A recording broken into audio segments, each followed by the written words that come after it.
Wow, people wey suppose talk true to power don't off mic. And if we talk, now 500,000 they go summer us, call them hate speech. But fear not, Maiyegun don't come. Him go torchlight every corner, nooks and cranny of all these bad people where they spoil our country.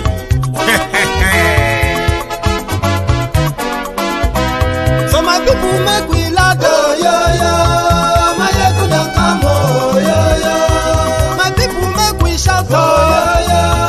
Maiyegun don't come, oh, yo, yo. Maiyegun don't come, man of the masses, oh, yo, yo. Maiyegun don't come, oh, yo, yo. Maiyegun diary politico, oh, yo, yo. Maiyegun don't come, oh, yo, yo. This one not the off in mind, oh, yo, yo. Maiyegun don't come, oh, yo, yo. And in the touchlight every corner, oh, yo, yo.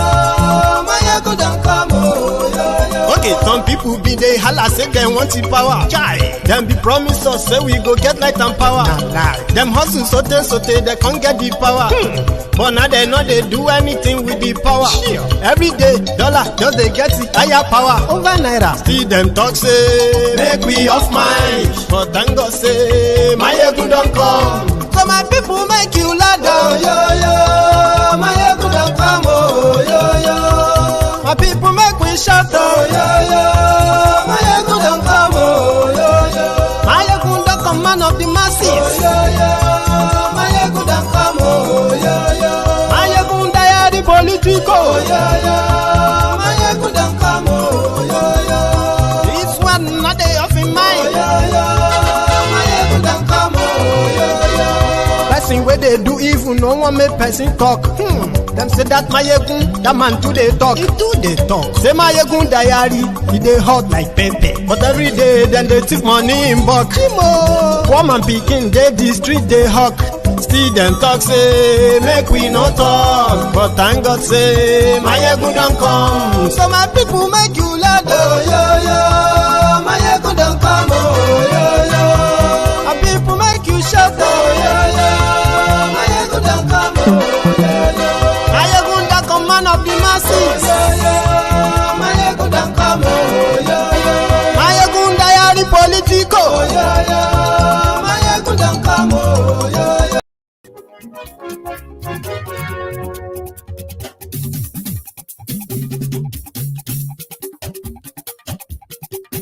Good evening to you, good morning to you, and good afternoon to you from wherever you're watching from. This is Maiyegun Live.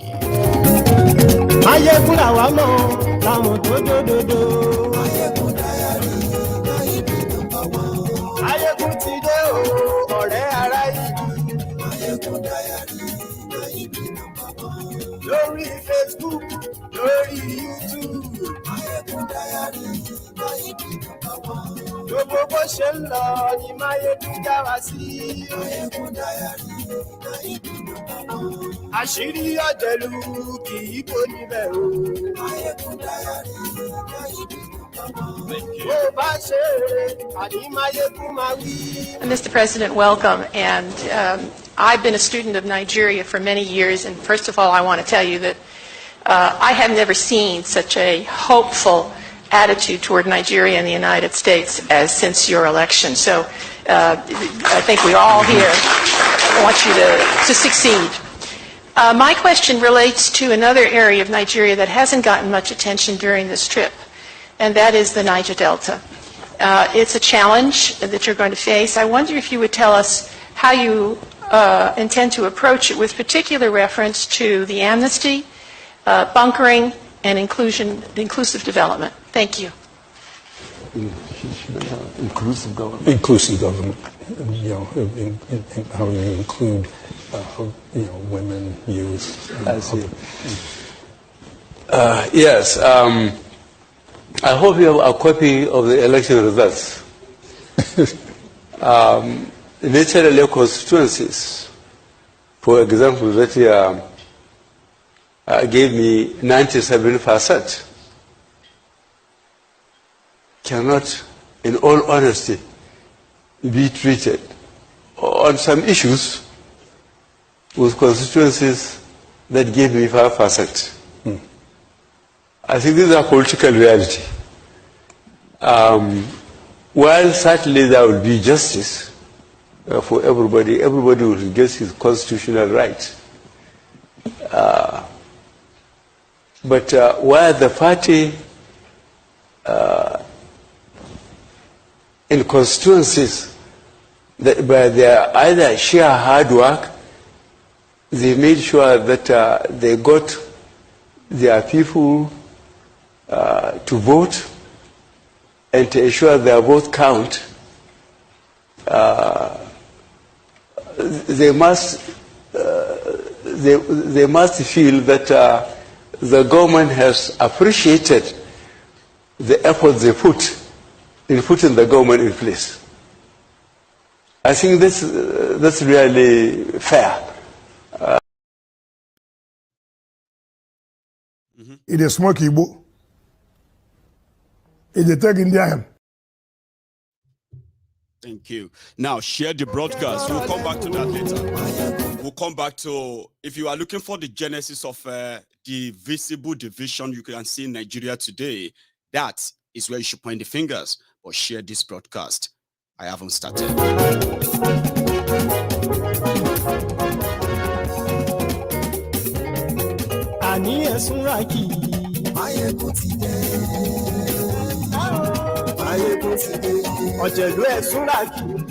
Mr. President, we shouldn't pretend that we needed foreign support now. We wouldn't wait until our nation gets bombed. Let us shout and call for foreign support. I am a APC man and I've been supporting my party, but the president should get to know that it has gotten to a point that we who are supporters, who are members of the APC, we can no longer keep quiet. The president must rise to the occasion. Yoruba say we you not see the truth and you are afraid to say it because you will die. We must open, Mr. President. The nation is on fire. The president must rise to the occasion. It costs us nothing to get foreign support. We must rise to the occasion. We must bring in people to save this country, or else we'll be consumed. Every one of us will have a chapter for history. Whenever the history of this period will be written, whatever is our position, we have a chapter. We cannot keep quiet any longer. It has gotten to a point that we cannot sleep with our two eyes closed. We are not free. Our children are not free.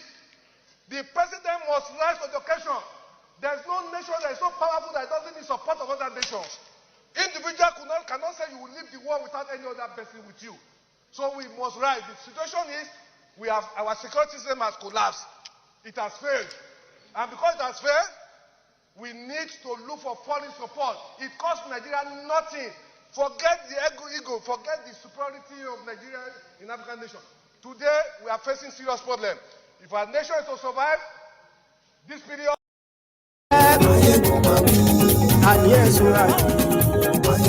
that was over a year ago when a member, a senator of APC, Egbekegbe, raised the same alarm. But today, Laya Muhammad has come out to say, indeed, the wave of insecurity in Nigeria under Buhari is the greatest ever witnessed. And it's true. He said it is the greatest insecurity, like everything done scatter, propagate, clash, as in clashed. He said it is the worst time in the history of Nigeria that what you are witnessing under Buhari. In short, what Layamo said, in short, is this.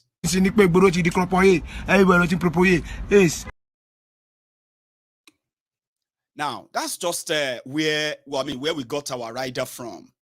But as you are watching this video, I remember, well, if you remember very well, I have always very, very, very, repetitive about the victims of Nigeria collapsed system, especially the security architecture of Nigeria. That it didn't just collapse, it got infiltrated, compromised within, and weakened within to what it is today. Nigeria has sort of seized many parts of northern Nigeria to the total control of the terrorists in northern Nigeria. They know that. There are preferential treatments for these terrorists and their different groups in northern Nigeria. More reason why they continue to wax stronger.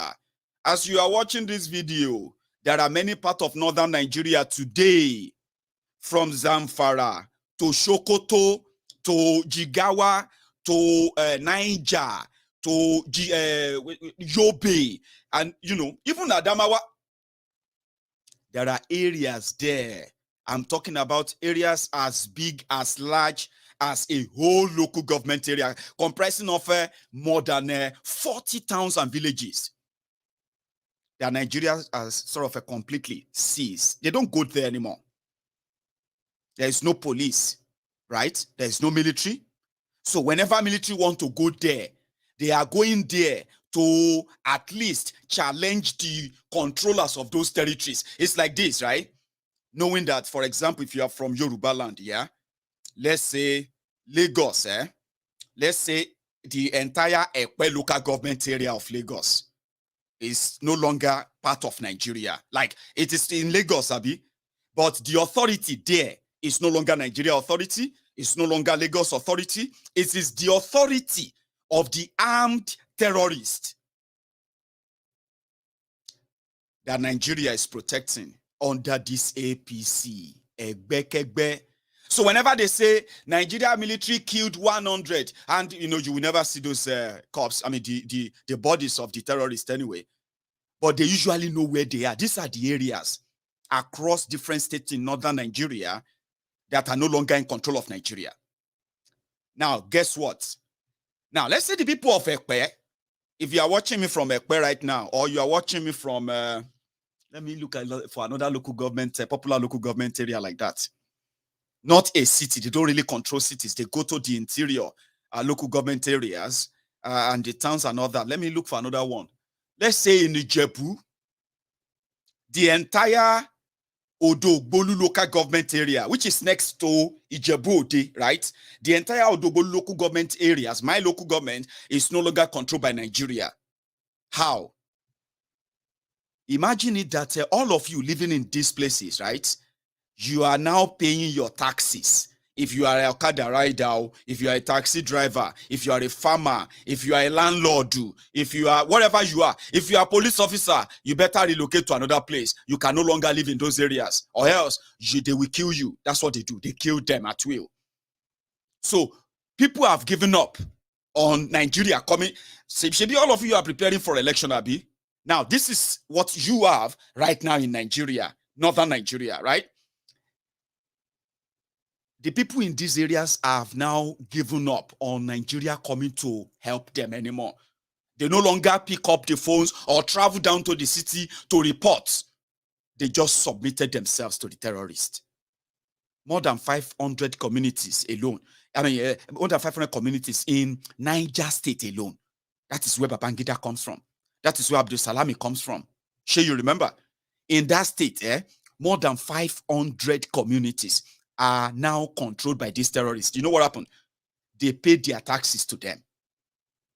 And you know the saddest part, all the receipts of these taxes that people are paying to these terrorists, printed receipt, they are everywhere on social media. So as you are watching this video right now, watching this broadcast live now, in Zamfara State, they went into a mosque. The terrorists that they call bandits. They went into a community. Let me look for the name of that community. They call the area Zugu community in a local government area called Bokoyum local government area of Zamfara State. Now, these ones, they are inside the mosque, praying, worshiping, like normal. The terrorists came and they marched 44 of them, 44 in that from that mosque, not the community, mosque. Everybody waited there, marched them straight. into their territory. Then the news broke that the terrorists who kidnapped them, they did not kidnap them for ransom because they haven't demanded for ransom yet. In fact, they have turned them into free laborers on their, wait for it, on their millet farmland. Terrorists have farmlands. They have farms. They have communities they control right now. They have families. They have children. And the areas they are controlling, the people there, they pay allegiance to them. In Nigeria, in 7 years of APC, so when they kidnapped these people from Zugu, they took them to another area as slaves. And they turned them, worshippers in a mosque. They turned them, 44 of them. They turned them to free laborer on their sorghum and then millet farmland. They are growing food.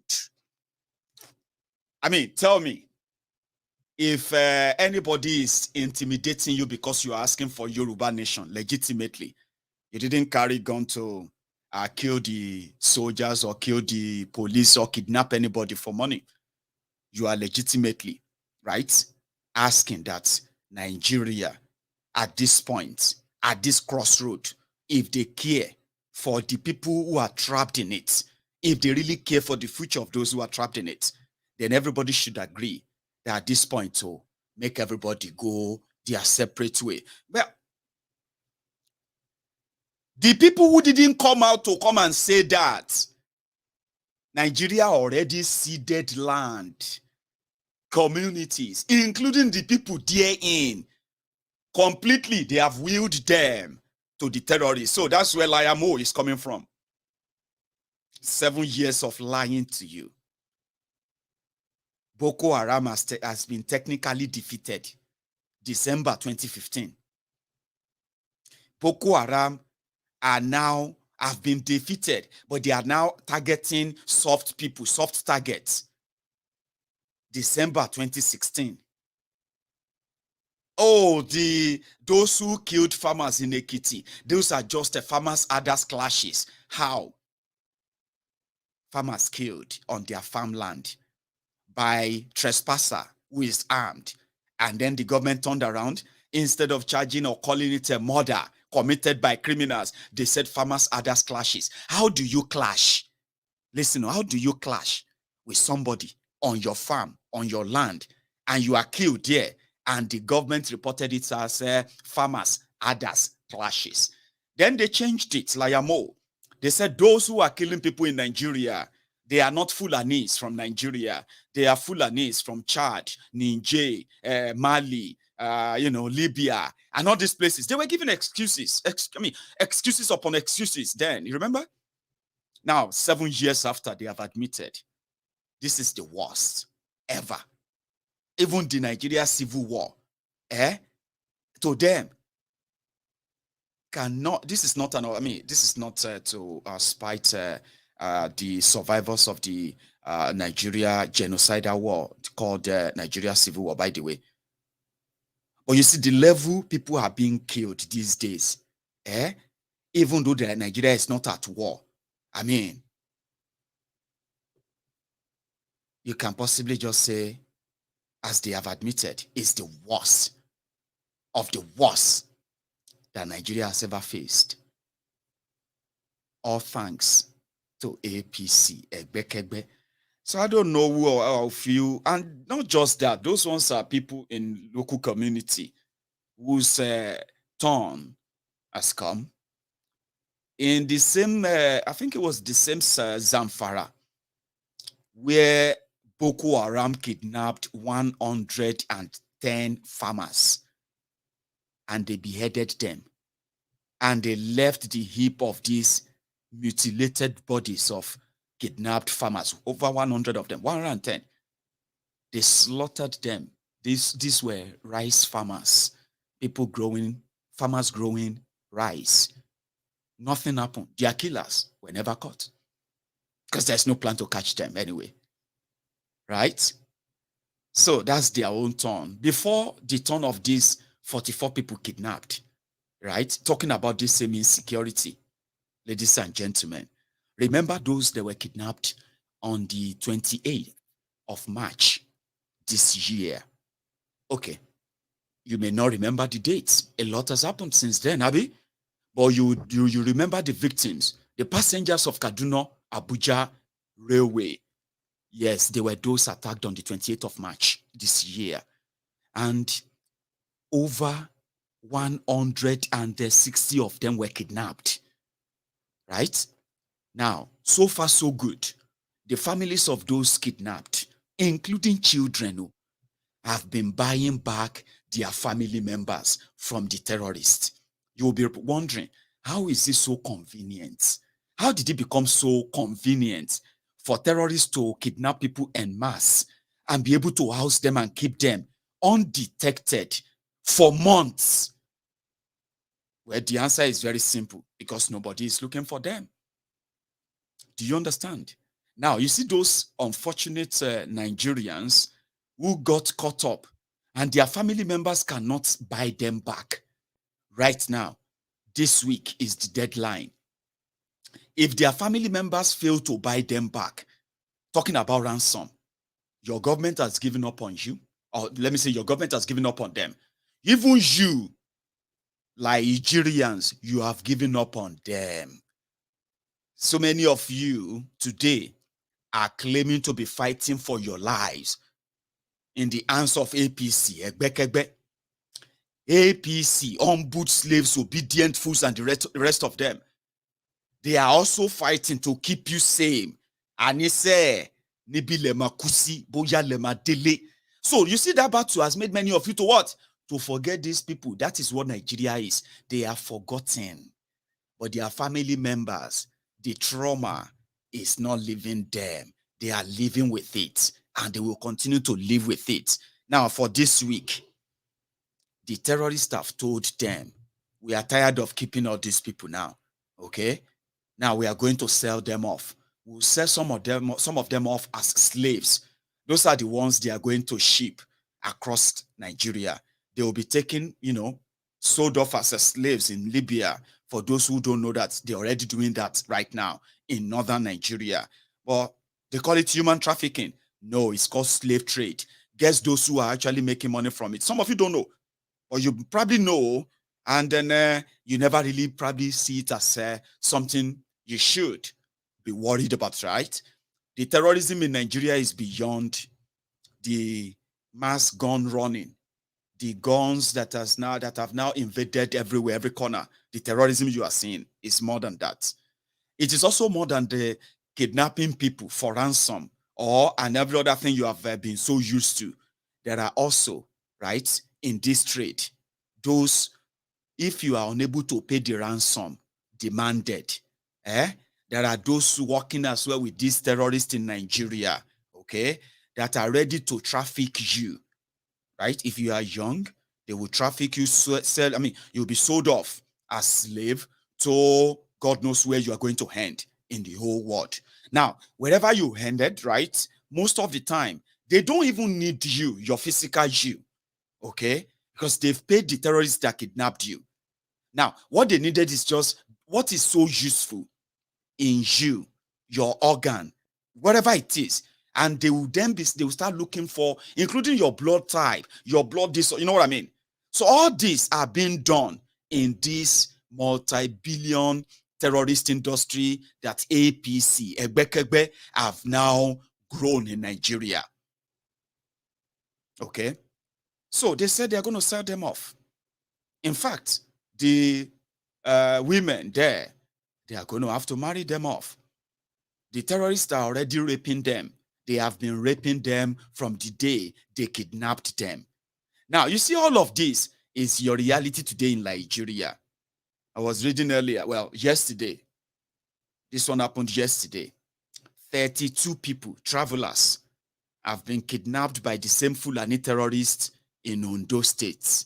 Remember that Ondo, according to the terrorists who have issued warning many times, right? They said that when they will conquer Yoruba land, they are going to make it happen from the west to the east. How? Ondo State is going to crumble, and they are going to unleash that terror like you've never seen before. They are showing that.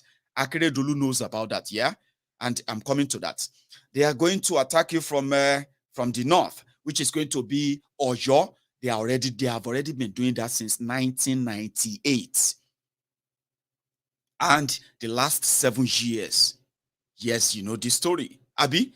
So, as you can then possibly see, we have a report, or let's say, 32 people are currently in the custody of the terrorists who have taken them. Ifon, in Ondo. Then I was, when I was about to go live, I was reading it somewhere that the son, Akim Adeyemi, Prince Akim Adeyemi, the son of the past Alaafin Oyo, was attacked. 4 people got injured by unknown gunmen in Yoruba land. Now, Layamo now came out and said, it is true. This is the worst ever. And you know one thing, you can't really lie for that long, as you all know. You can pretend, you can live in denial, but what? The reality is always there every day. Now, I'm coming back to that too. They have admitted. And a year ago, yeah, one of the senators of APC, Egbekegbe, Smart Adeyemi, from the clip you watched earlier, raised the same alarm. But you don't belong to APC, Egbekegbe, and admit that you are part of the group of miscreants, scammers, fraudsters, Islamic jihadists, Islamic fundamentalists, tribal bigots. Some of you, once you are a member of APC, Egbekegbe, whether you are Yoruba, whether you are Igbo, whether you are Fulani, whoever you are naturally not expected to admit responsibility for what you have done to Nigeria. So if you dare speak out, automatically you are now turning to enemy of Buhari. And once you turn to enemy, once you criticize Buhari, once you state the facts, like I have stated so far, and that means you don't like Buhari. And if you don't like Buhari, that means you don't like APC, Egbekegbe. If you don't like APC, Egbekegbe, then you don't like Nigeria. Definitely, you are not Nigerian. Now, those who lived in that kind of life, are now saying they want to rescue Nigeria. A year ago, this man raised alarm. I want you to pay attention to the woman beside him.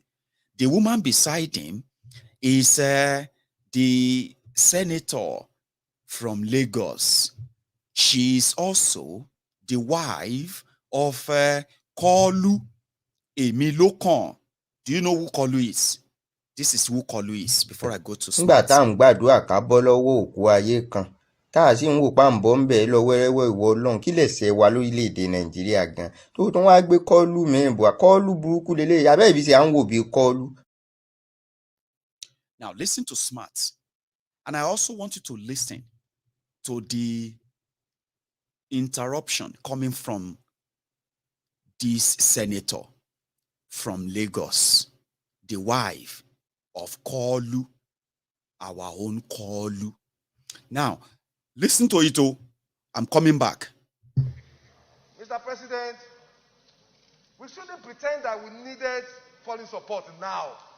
We wouldn't wait until our nation gets bombed. Let us shout and call for foreign support. I am a APC man and I've been supporting my party. But the president should get to know that it has gotten to a point that we who are supporters, who are members of the APC, we can no longer keep quiet. The president must rise to the occasion. You know, you not see the truth and you are afraid to say it because you will die. We must open, Mr. President. The nation is on fire. The president must rise to the occasion. It costs us nothing to get foreign support. We must rise to the occasion. We must bring in people to save this country, or else we'll be consumed. Every one of us will have a chapter for history. Whenever the history of this period will be written, whatever is our position, we have a chapter. We cannot keep quiet any longer. Amen. Amen. That was over a year ago, like I said. Somehow, there's also things that happen too. Because you know, one thing is this, right? One thing is this. There is difference between knowing the problem, right? And actually being the problem. You see? APC, Egbekegbe, as described by somebody who was or probably still one of them from the horse's mouth, who is APC, like this. APC is a grand fraud, expert liars. They are first-class propagandists. They thrive on propaganda. They have spent so much money on media to cover them up. Do you remember that guy? Well, his name is Senator. Well, he's a senator, and his name is something Abo. But if you don't remember his name, you can easily call him, or simply call him, the dildo senator. Yeah, that's the man who beat up a woman inside the sex toy shop in Abuja. We don't know what happened. I think that woman said something. They said probably waiting man won't take dildo do. Now him vex a senator, beat him up. Do you know what happened? Do you know who defended him? Do you want us to defend you, or you want to continue to speak grammar? So there's a difference between you knowing a problem and being the problem, and at the same time, knowing the problem and also having the political will, the intention to end the problem. APC, Egbekegbe, brought the toxicity you are witnessing today in Nigeria politics. Every individual that's identified with APC, Egbekegbe, has one toxicity in him or her, right? At least in a minimum, they will have more than 10 or 20 toxicity, toxic traits in them that all aligned to religious, intolerance, tribal intolerance, or trying to stoke ember of unity among the people, stoke the embers of disunity among the people, and at the same time, continue to feed fat on what is commonly known as the divide and rule. APC, Egbekegbe, and those who identified with them, they are among the worst set of humans you can come across. And I'll tell you, people who lack empathy, they lack sympathy, human feelings, emotional intelligence, and you can easily say a sort of a cold-hearted zombieism. That is me being generous. You can make use of that, and you can make of that whatever you want to. Because in their character, when terrorists kidnap people, or when terrorists attack places and they kill people, it is commonly known among the APC, Egbekegbe, to bounce it off and say, is it the first time they are killing people? Buhari has failed us. Hey, he has killed. Is it Fulani killing us? Is it Buhari that is carrying gun? Is it Buhari that told Fulani to kill you? All of us should come together and make this country great. They don't have feelings. They don't have empathy. Hey, hunger everywhere. See Congo of rice. Jesus Christ, a bag of rice I cannot afford again. Must you eat rice? Globally, there is economic problem all over the world. And what people do is that they adjust. At least there was a time in this country that we are using sawdust to cook our food. At least under Buhari, you have not started using sawdust. All of you are just complaining. They have no human feelings at all. Hey, I lost my husband because we couldn't afford the medical bill. Maybe it is God's time. Stop crying. Stop. Do you want Buhari to help everybody? Ni? Is Buhari your local government chairman? Ni? Is Buhari your state governor? Ni? Forgetting the fact that Buhari is not your state governor, it's not your this or that. But Nigeria, that is formed to be a unitary system, makes it impossible for that your local government to develop as a normal local government in any part of the world, because there is a Buhari that will prefer the status quo to remain as one Nigeria as it is. They have no feelings. I'm going to have to drop out of school. Hey, APC promised us free education. These people will not go better for them. Now they have increased school fees. Now I cannot afford my school fees anymore. God go punish APC. Then you will see the dropout APC, or the ones that are actually like a graduate but jobless. Then they will jump at you and say, my friend, stop blaming APC. Everything APC, everything Buhari. Is it Buhari that is your father that can no longer send you to school? Go and blame your father that failed to send you to that didn't work hard. Is it the fault of Tifnumbu that your papa no work hard to be able to afford something, to send you to good school, to send you abroad, because you are complaining that Tifnumbu children are abroad, your politician children are abroad? You see, APC. Meanwhile, they are suffering inside the whole thing as well. That's why I said they are the worst set of humans you can come across. And they are everywhere. It is so sad.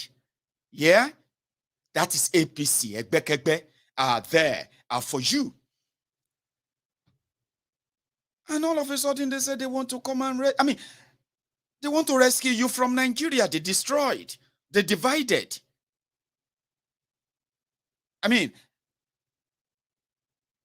I can't really picture it. I can't piece it together, but it's because there's nothing to piece together at all. You have a situation where people know the problem, but the characters who are everywhere holding an entitlement of, we know the problem, we are working tirelessly. But they're not working tirelessly. Like I said, these guys are the worst of the humans you can come across. If you still have any humanity left in you, if Nigeria never caused you this kind of damages, that your own humanity is gone already. Because some of you, you are not APC member. You yourself being a Nigerian, and with what Nigeria has done to you in your lifetime, let me tell you, you may not admit it, okay? Some of you are not suffering. Some of you are suffering. Listen to me. With the damages Nigeria has done to you, the humanity in many of you is dead. Jesus Christ. They just killed 130 people in Zamfara. There, you will see people. They are not APC member. Like I told you, the Atlas code-dated simpletons, right? You can identify them. They have names, all that stuff. But you are not a member. But you are a Nigerian.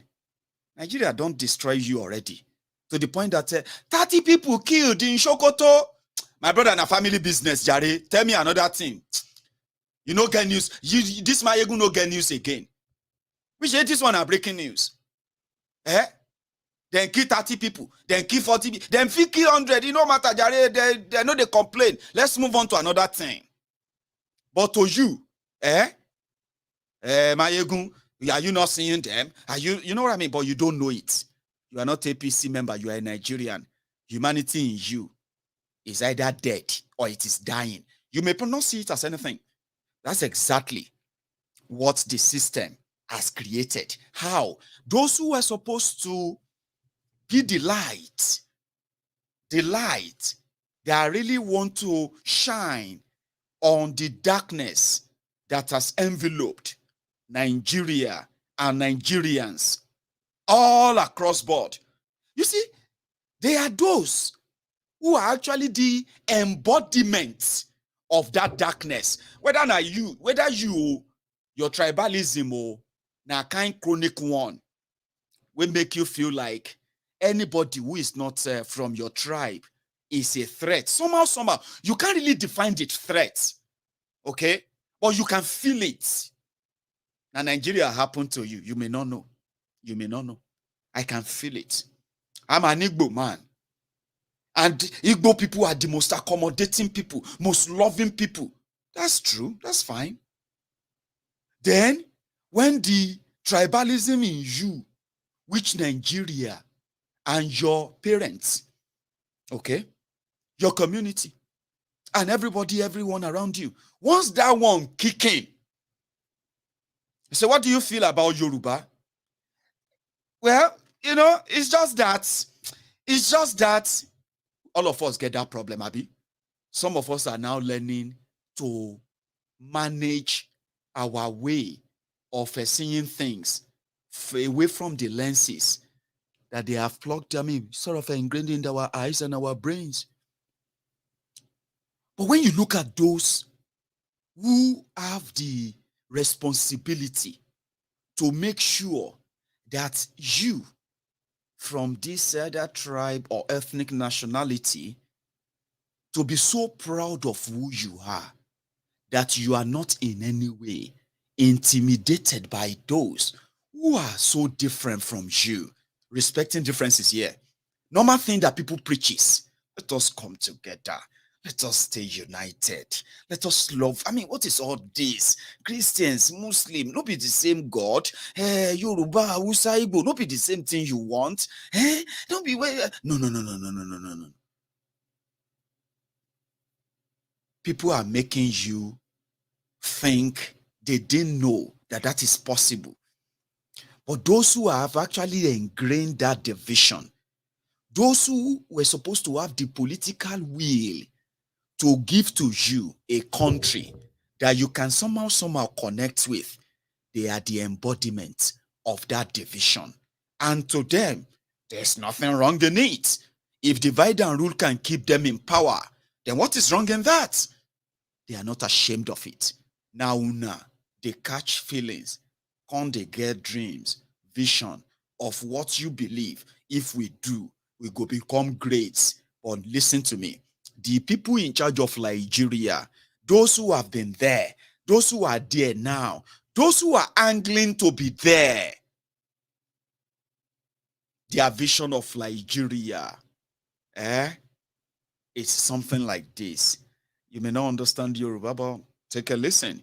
The people, this person that was attacking our own party member, who was raising alarm on the danger of them being or living in denial or passing the blame, passing the buck. Remi Werepe, Pastor Remi Werepe, one of the most bigoted human being you can come across ever. Her husband thrives on the politics of tribalism as well.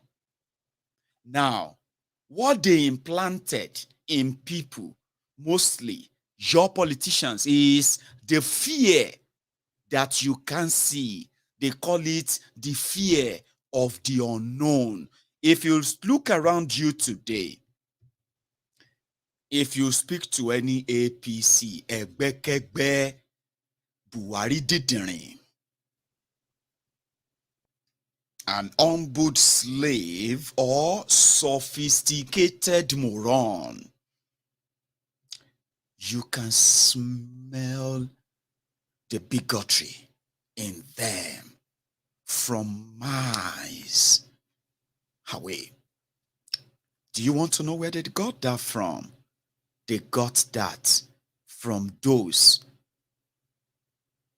they called leaders, starting with Tifnumbu. Listen to this one. in your one Nigeria.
That's the character. For those who knows her very well, there's something that they have told me about her and she as well. So they feel like throughout all of this whole thing, they must try and cage Remi Werekwe because her mouth, if she becomes your first lady, you go to get banger. As you are suffering, you will be smiling, and they will be flaunting your oppression. They will be flaunting them right there on your faces there. Like, say, hey, what do you want to do? Anytime you need to budget, we are just helping you. I can help you. I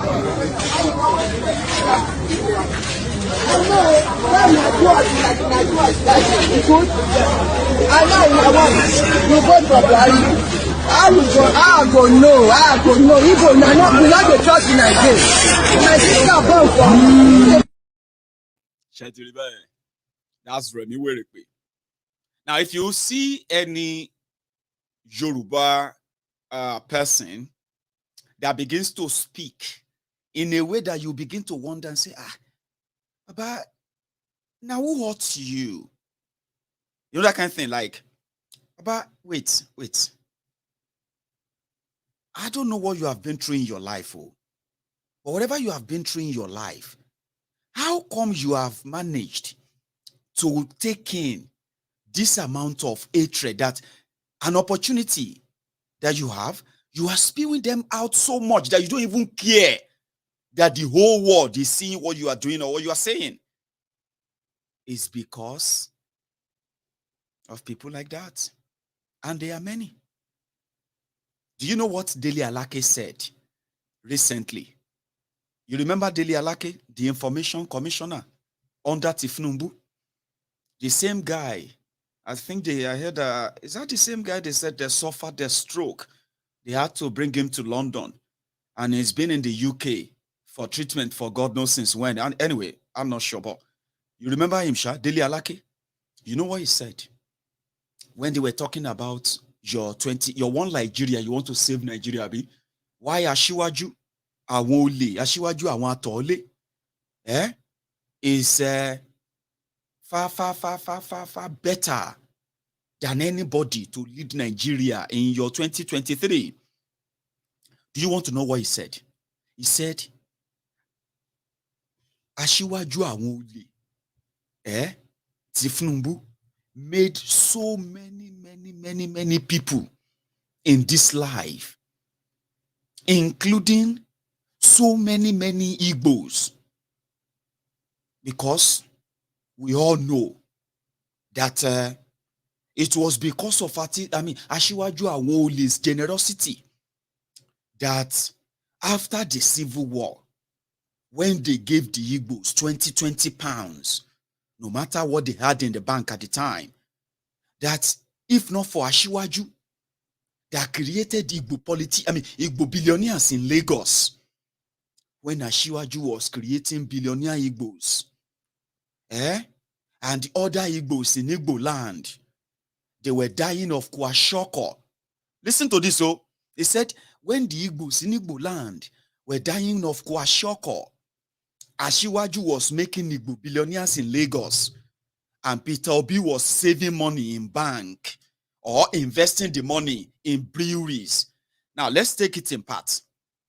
Dele Alake happened to be one of the vuvuzelas, early vuvuzelas that were spokesperson for drug baron Tifnumbu. They did a lot of dirty job for him, right? But at the end of the day, he remained the boy for Tifnumbu. Now, Tifnumbu want to be president. All of them sick, receiving health care or support from the UK after 23 years of that Lagos. But in order to show the bigotry in them, in order to show that somehow, we are better than them. In fact, we have been napping them as Yorubas. Remember the Civil War. Anybody who has a conversation, if you're having a chat in Nigeria, and in that conversation, you are having an argument, and that argument changed to you start using the words like Inyamiri, Kwashioko. When you begin to use them, you are actually identifying or regurgitating what you heard from your own forebearers who participated in Nigeria's genocide of 1967 to 1970 against the Igbos. Now, you might tell yourself that I don't support what have you. But if you use the word Inyamiri and the Kwashioko in any political conversation or argument, what you are pointing at is you are just displaying that bigotry in you that somehow many of you don't like to confess to. And if you are not a Yoruba man and you are not an Hausa or Fulani, and you are using that word Inyamiri, it is not those the only people who ganged up against the Igbos in 1967 to 1970. Now, it is to depict the gang up that saw to the emanciation of the Igbo people, including introduction of an unorthodox means of war, starving the civilians. You know, in a war, even though they say war no be a good thing, we all know, but somehow there's this convention that said there must be a passage for civilians who are caught up in any war situation. Do you know what happened in Nigeria? Women, children, even men, right? With this coordinated starvation, an instrument of war that they called crime against humanity. That's what they call it. Today, in the world today, what they did to the Igbos in 1967 to 1970, right, would have many of your leaders that you call your heroes today, dead or alive, standing trial for war crimes. War crimes. Now, if you now see anybody in Nigeria, after Gowon said, no winner, no vanquish, we all know that after the Nigeria Civil War, after the genocide, it turned to Cold War between Igbos and the rest of Nigeria. And that Cold War is what APC, Egbekegbe, came to escalate to what you are witnessing today. Now, if you are a one Nigerian, lying to yourself that you are a Nigerian, and then you went into a conversation, and you have nothing to, well, I think today they can say Igbos are IPOB. And you are right. Igbos are IPOB, indigenous people of Biafra, right? Well, that is free because APC, Egbekegbe, who opened door and started pardoning terrorists who have killed more than 300,000 human beings, destroyed the economy of Nigeria. They are getting leeway, forgiven. But those who carried flags demanding for referendum, we want to leave, we want to go, let us leave Nigeria, we don't want to be part of this anymore. APC, Egbekegbe, Al-Qaeda People's Congress spent billions and billions and billions of your money to call them terrorists. So you, the bigotry in you, having known the whole story, you can call them IPOB. Hey, IPOB is going to take over Nigeria when Peter Obi become your president. So you see that fear. Do you know those who are spreading the fear? APC, PDP, the owners of Nigeria. They are telling you, if Peter Obi become your president, that is IPOB, Igbo people. What does that tell you? The fear that they are telling you is not there. The divided Nigeria that they are telling you that it's not there. The patriotism they are lying to you that they all have. But you know one thing, when they use these words, if you are watching me right now and you have used these words freely before, and you probably never thought you are a bigot, I'm telling you right now, okay, you are. Most of you use them when you want to, give it your own tribal slur. Inyamiri, give me water, give me water. You get that? The people who are starved of food and drink, so those are the ones they call the Inyamiri. When they now use the word kwashioko in the political parlance, what they are referring to is that Igbos who suffered in the hands of the organized criminal Nigeria gulag, or what do they call them? Regimes. So when you now say, no, let us forget all of that. We are now one. We are now united. We should be one country. Lying to yourselves. And then you throw that word. Kwashoko. That happened to you. You better go and feed yourselves.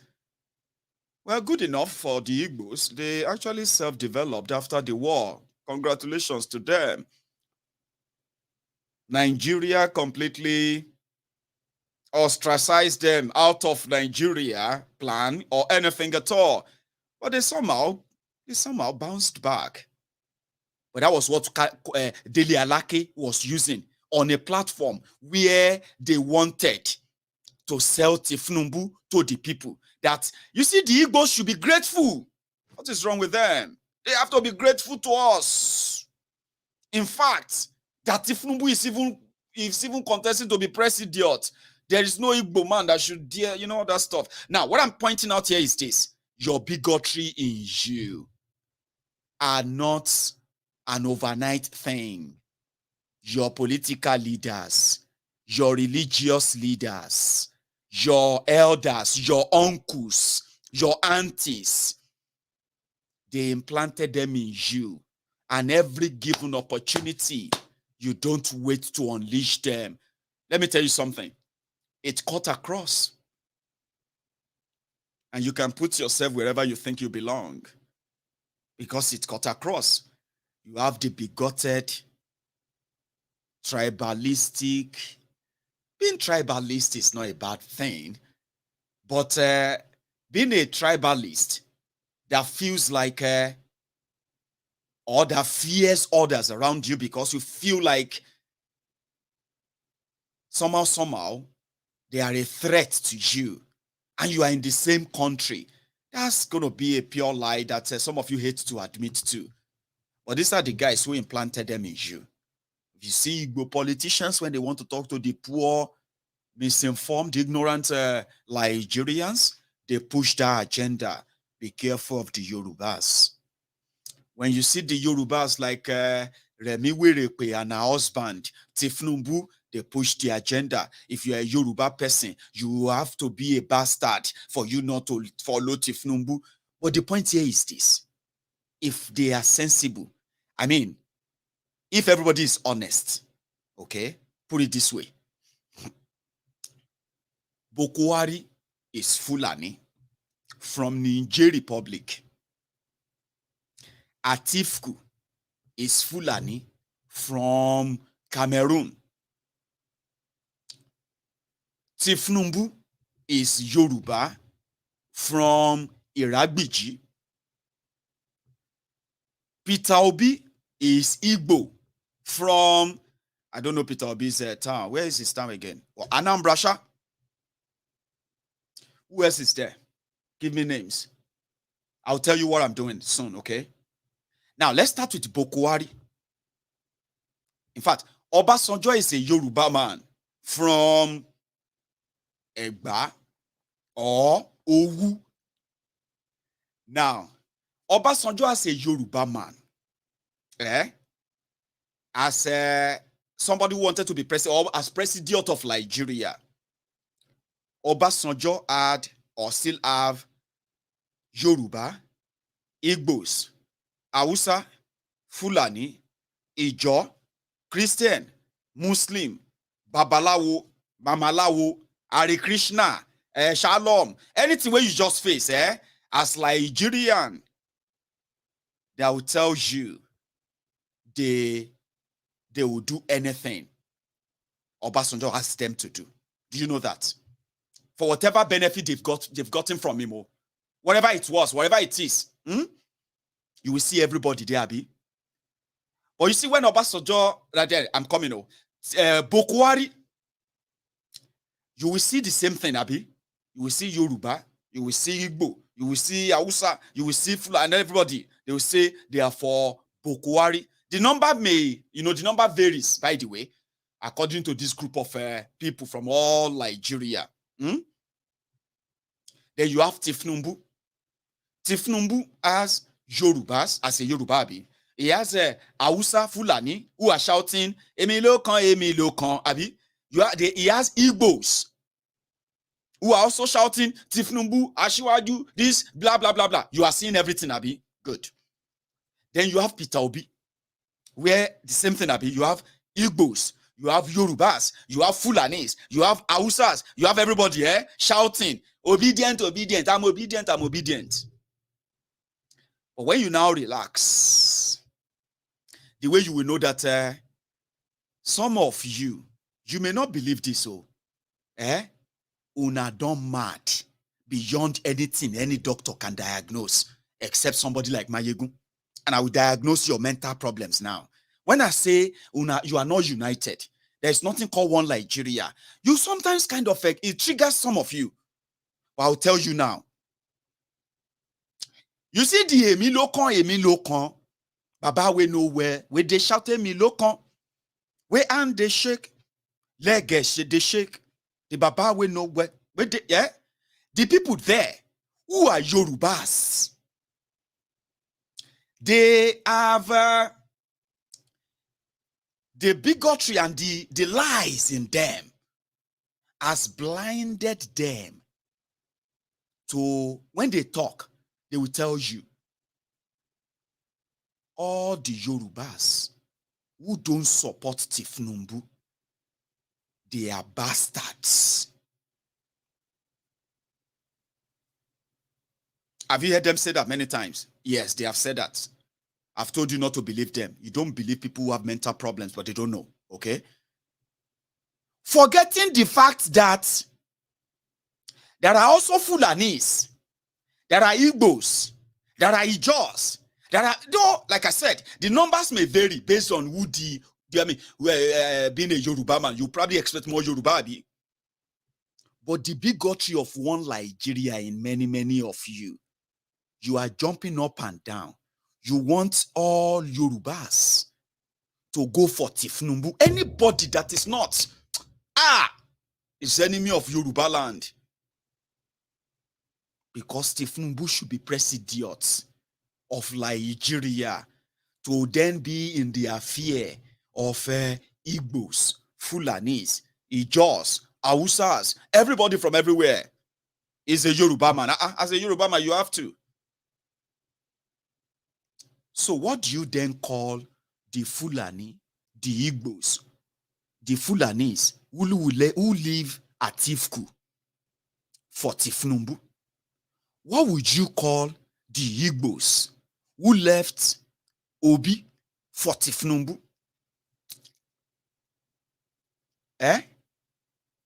Maybe those one, their own people will call them bastards too. You are lying to yourselves.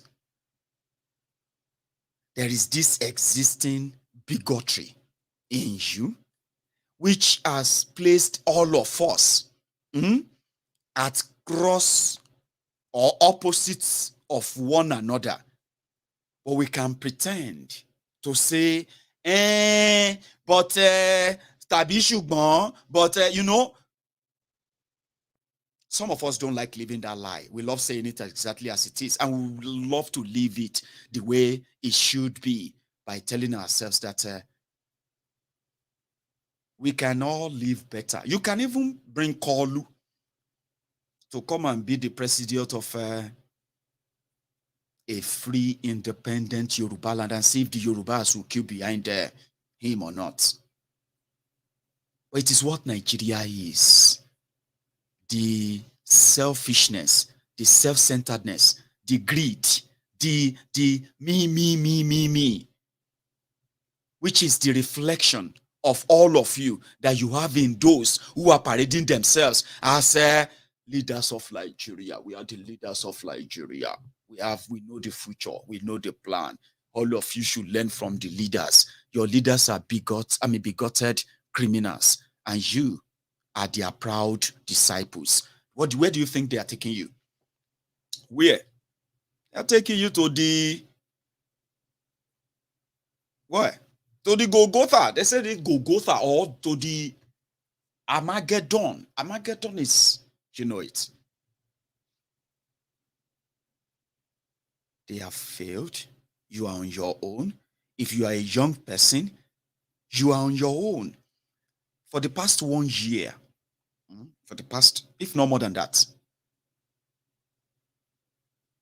Nigerians who have been living in Dubai, although Dubai in Nigeria is popular for different things, but there are people living in Dubai, they relocated, and they are living there legitimately as residents, not visitors, not passerby or anything, and not those who went there to do hookup or anything you want to call it.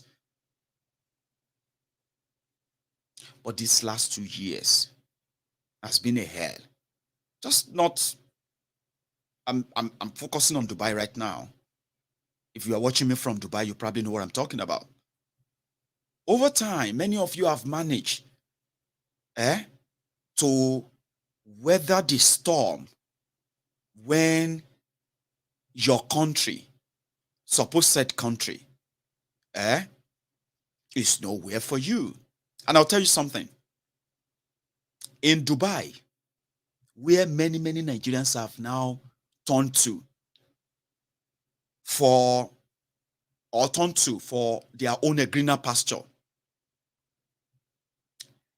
back in Nigeria, the topmost destination for human trafficking that is flourishing in Nigeria today, one of the topmost destination is Dubai, where young women are being lured out of Nigeria with promises of jobs, like lucrative jobs, standard one, and you just go with a madam, and when you get there, they'll give you a job and all that stuff.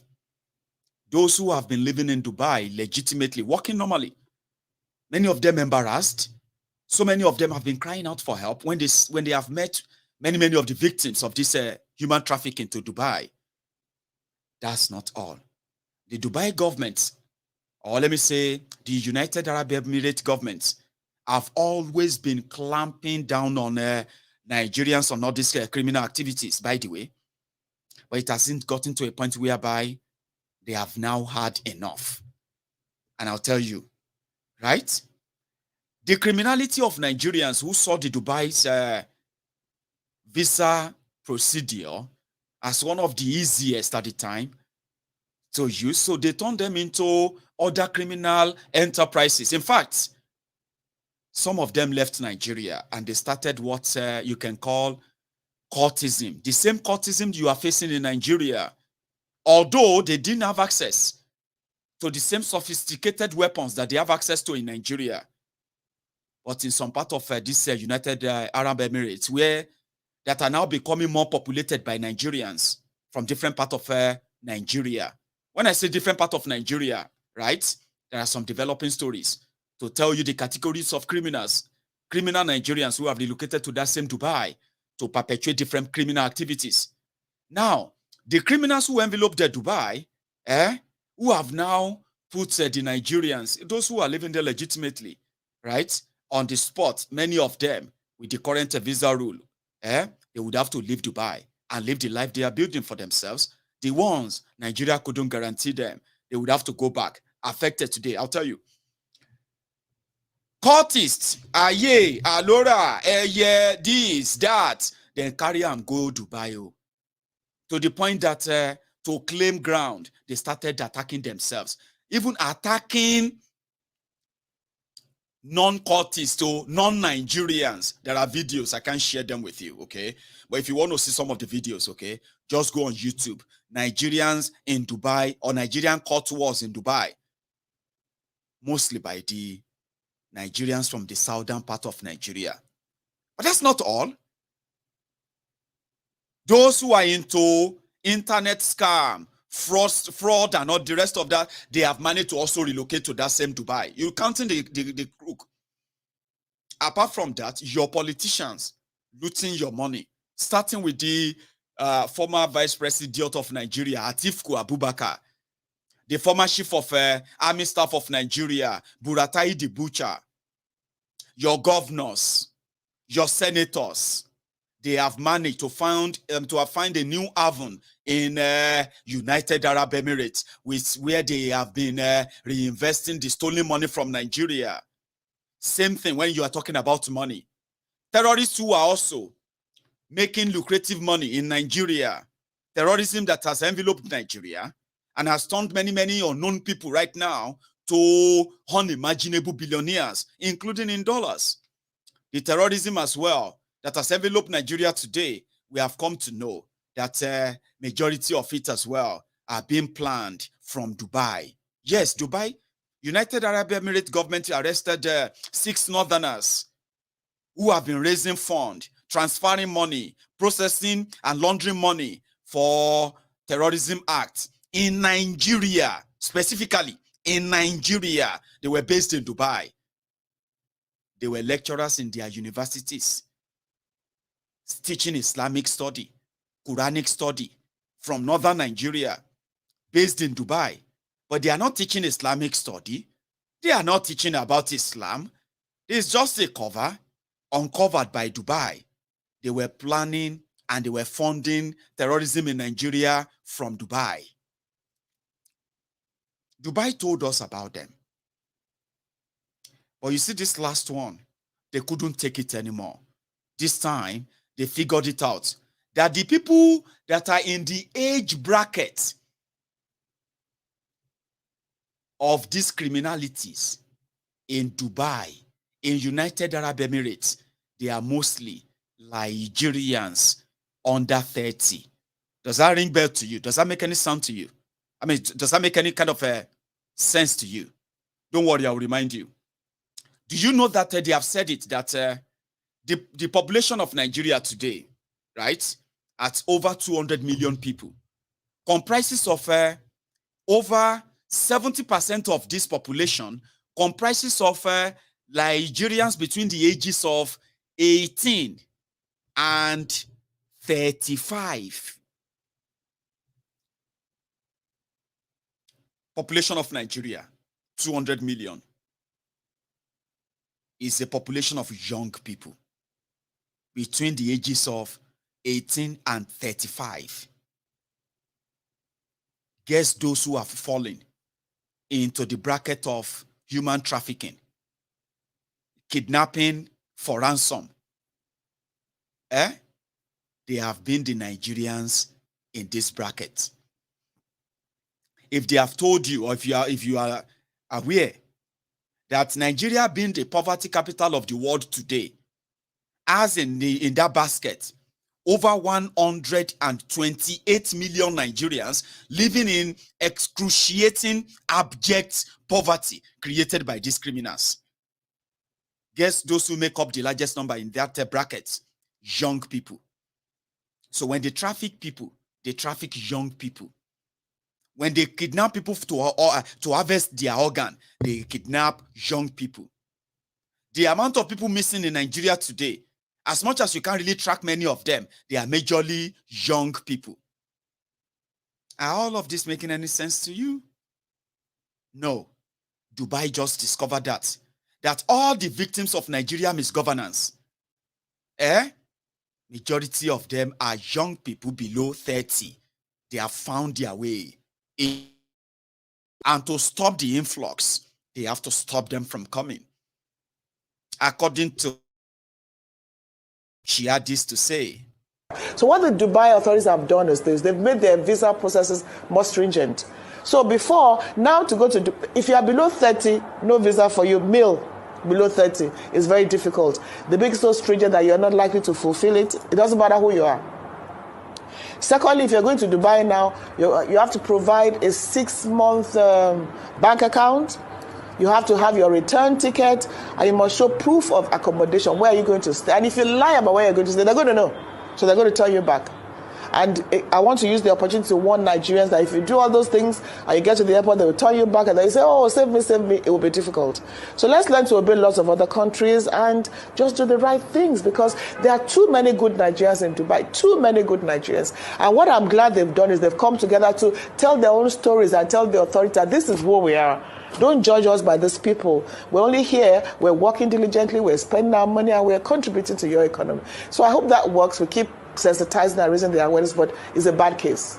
And the Minister of State Foreign Affairs was in Dubai a few days ago. There's been another round of talks of the Binational Commission. Some MOUs have been signed. So there will be continued engagement on the bilateral level, but most importantly, the ball actually is in the court of Nigerians who are going to live and work in Dubai. In a nutshell, Abike just told you, if you are under 30 and you found your way to Dubai, maybe not trafficked, maybe you traveled down, you tracked an opportunity and you got it, relocated, now you are affected. Listen, it doesn't matter who you are. According to them, when they say it doesn't matter who you are, you know that their own children can always go there for holiday. They have diplomatic passports now. They fly private jets now. So don't compare yourself. There are many of you who have found tech jobs in Dubai.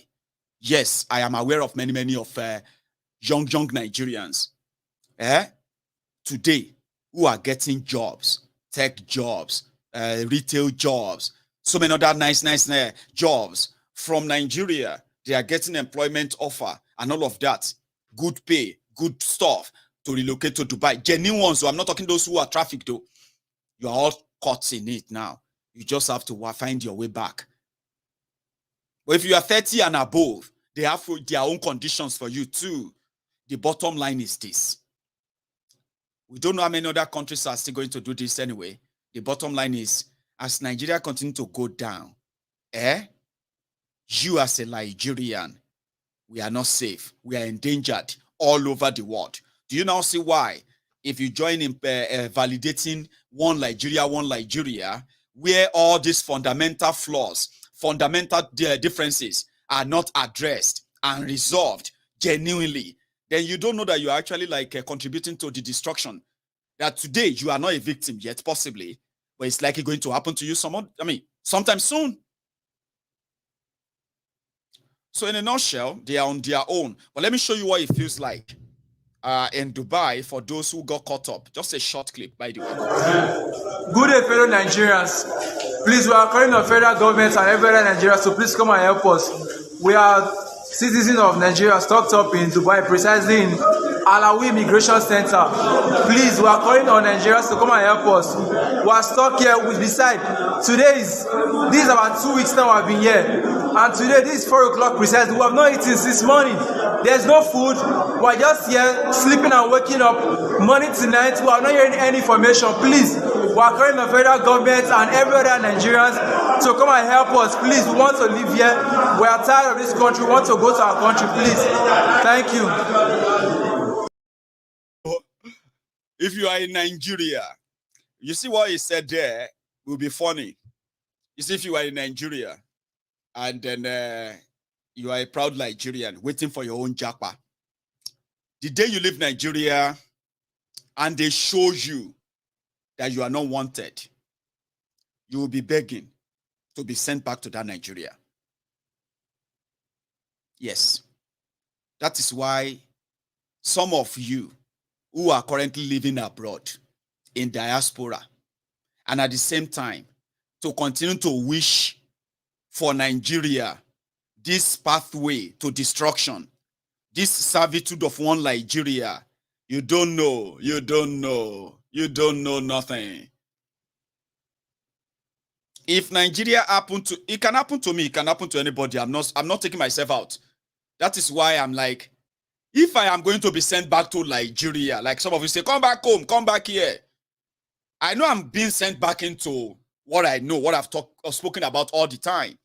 So I'm not going to then pretend and say I didn't know. So because I know what it is there, that is why I am on the side of break it up, ease it up, save the lives. Because the lives I'm asking us to save when we break it up, it could be my life, oh, it could be your life, oh, it could be the life of your children, oh, it could be the life of any of us, because it can happen to anybody, anytime, anywhere. And let us then unite together to build a great country. You can't. Uniting a country is not by word, it's not by, you know your differences. They don't want to talk about it. Look at it today. When you see the people who have boldly come out to say, no, this is not working, this is not working. Let's stop deceiving ourselves. If there is anything at all reasonable that people should do, people with enough reasons or reasonability, they should call in for, let's renegotiate what you call this Nigeria. Let people choose if they still want to be part of it or not. Don't just be unity begging. Let's unite. No, that's not how to be the country. And I'm happy. You see, diaspora. People in the diaspora, the diasporans, many of us are those who have seen this danger lurking around long before now, and more reasons why we have been those who have been raising the alarm more. And we are not just raising the alarm, we are also putting in our resources to make people back in Nigeria understand the danger. We have been called names. We have been abused. Some of them said, why don't you just keep quiet and stay where you are? Just send money. We day here, we go survive. And Nigeria, we day, you know, they break up, we know they die until we die. You just send money, your life done better there. We have been the ones so concerned. And we have been the one with the money. Listen to me, oh. I don't know what your politicians are telling you, but numbers don't lie, okay? I am in the diaspora. And they said, in diaspora today, Nigerians in the diaspora who are legally in the diaspora, like all over the world legally, those who have sorted themselves and all of that stuff, they say we are around 14 million. 14 million. Out of this 14 million, more than 3 million of us are living in developed, advanced economies all over the world. Which means, by standard, we are economically viable due to our remittances. Remittances is, you know, these are the money we send back, or this 200 riyadi, 500 rand, 1,000 rand, 3,000 sefa. they are all remittances. So $10,000, 50,000 euros, 100,000 pounds sterling. All those things where we were sent, as heavy as they are, when they enter Nigeria, they would change shape to your naira. Your politicians destroyed Nigeria. They looted and continue to loot Nigeria. When they couldn't see anything to loot, that is not enough, they printed money. Okay? When that wasn't enough, they went borrowing. And you are sorrowing. Numbers don't lie.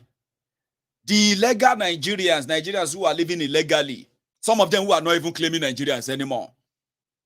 Unknown, refugee, this or that. They found them, some of them by road, some of them by water, some of them by, I don't know, by Okpakparada.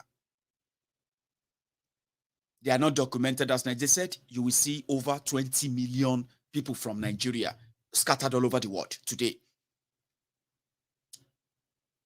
So to your politicians, all of you, we don't escape from this prison.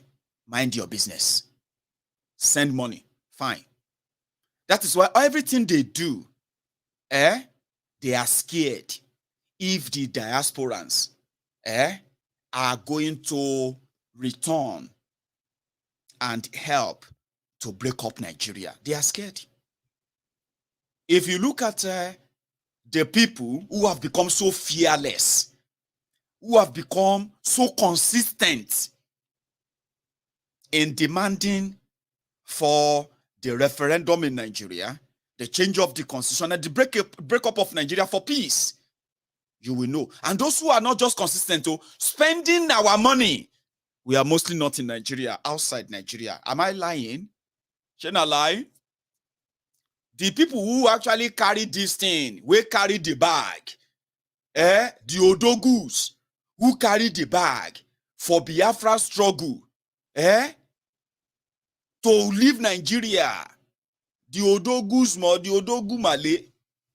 Odogu male, I don't know if I'm saying something right too, but I'm trying to say something nice, okay? But you don't take offense, and if you're offended by it, well, I can't help you, by the way. But you know what I'm talking about. IPOB, when you look at the engine room, more than 90% of them are not in Nigeria. I'm not saying IPOB members, though. I'm talking about when you say engine room, the people who put the resources together that keep the wheels of IPOB to continue grinding and grinding and grinding. Where do you think that is coming from? From the diaspora. 500 euros. I want Biafra. Biafra is my hope. I have just paid my own 1,000 euro. God will bring Biafra, will bring succor. We need to defend Biafra land. I just paid my own 10 euro now. I just paid my own $10. Me, I know to get money. I just dropped my own $5. Baba, millions of them in over 140 countries of the world. They were able to keep the struggle that Nigeria spent billions to derail. They continue to keep it on there. They continue to be there. They are not moving away. You know why? Diaspora. If you look at those who are strongly behind Yoruba nation and the advocacy for it, if you know what, well, they born you well to say, now I'm lying. You know I'm not lying. They are mostly also this one, I can say this one freely. More than 99% of the resources that has kept many of the messages, advocacy, the protests, the rallies here and there, right there on your faces everywhere, even when they are telling you that it is impossible. The people who kept them on your faces are who? Diasporans. I am one of them. They won't say, let me give you, I will list 10 multimillionaires who are funding IPOB. You can't find any. Because whether you are just a common worker or you are a businessman, whether you are a thousandaire or a millionaire, according to them, when everybody put together comes together, it is called IPOB, Indigenous People of Biafra. Some people can brag to you. They will tell you, I know more than, I can give you 30 people, 30 millionaires who are funding IPOB. Is just bragging. It doesn't know 30. Because according to what we know, there are probably more than 300. There are probably more than 3,000. There are probably more than 3 million millionaires who are there. But how would you know? You can't know.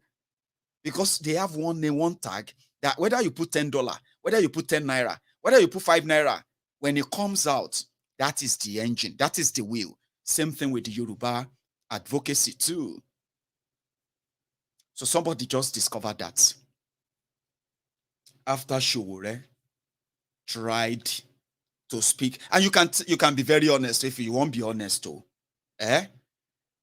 If you want to see the people who have received the true support of diasporans in the emancipation of the people, the indigenous people of Nigeria, you will realize that people pay their money more towards the freedom, liberty that the self-determination preaches. You know that?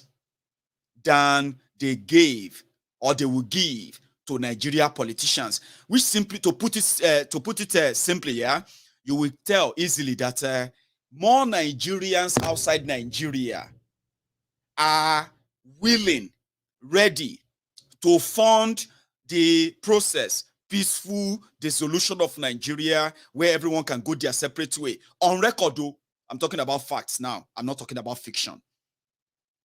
So for the first time, the person that tried, okay, I'll put it this way. The first person that tried the diasporans with the message of, I want to rescue Nigeria, was Omoyele Sowore, that gave account, by the way, but it was APC, Egbekegbe, who first dribble. I told you something about APC, Egbekegbe. I said, many people who are currently supporting or defending APC, Egbekegbe, in Nigeria today, after all the damages and all the destructions they have done, many of them are suffering from withdrawal syndrome.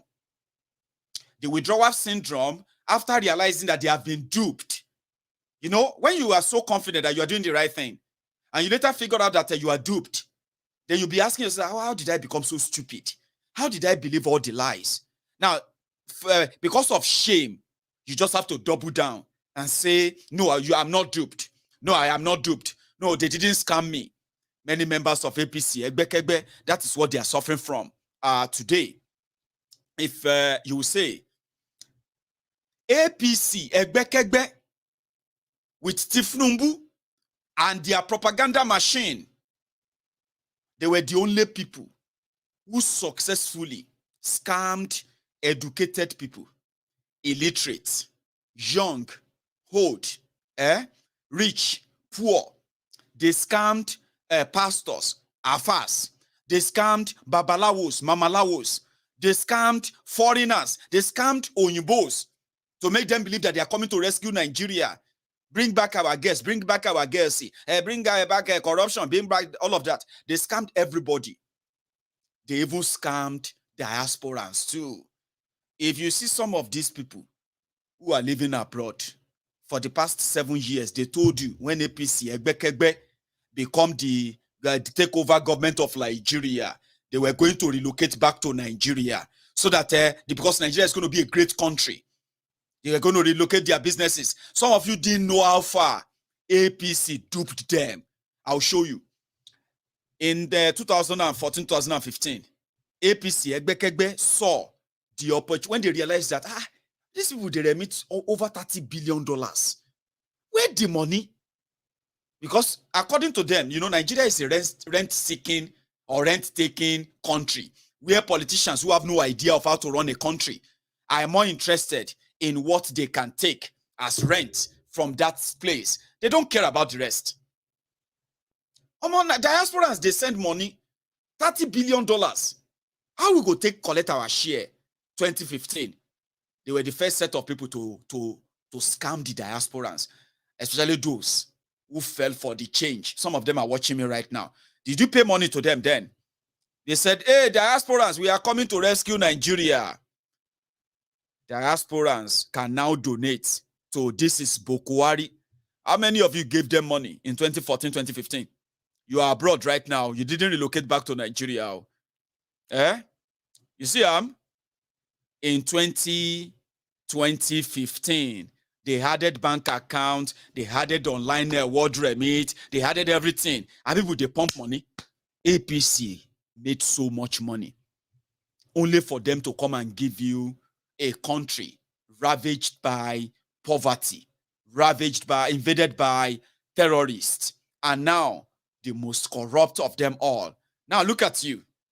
Scammed you, took your money, took your time, took everything. So I just gave you two instances of the power of the diasporans now. I live in the diaspora. I live in the UK. My money is part of the money that goes into Nigeria economy every month. And I am not alone. I know how much I send into that economy, even though they go into paying for our school fees, house rent, medical bills, food, and other things. that people who are in Nigeria can no longer afford. You know what I'm talking about? And then I am one of the reasons why, if your mama be trader, I am one of the reasons why your mama is still getting customer to pay for the food, and they are not just coming to take the credit. I am one of the reasons why. I don't live in Nigeria, but I am one of those who pump money into that place, as your politicians steal your money and they draw the money out and they bring them over here. I am one of those who have kept food on the table of many families in Nigeria today because of our own investment.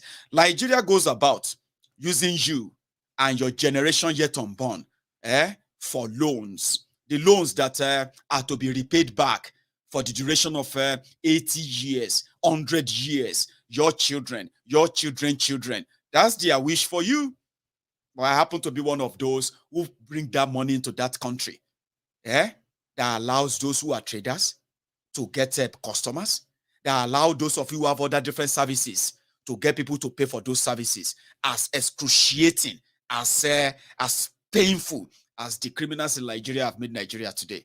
Yes, I am. You may not like me, but I am. I am one of the millions of people who pump that money into that place. But I am probably less than 1% of those who discovered that we have never used that influence. We have never used that power rightly, collectively, right? To save ourselves and our own children, our own generations yet unborn, never to be partaker in the ruins that the criminals and their supporters, the criminals in Nigeria and their supporters and their promoters, that they wish upon us. Today, you and I, we send money. Yes, that's what we do. We send money. Send money, send money. Baba, send money. Stay in America. America is safe. What do you want to do for Nigeria? You better stay in your UK. Just send money. Some of you are now getting hold.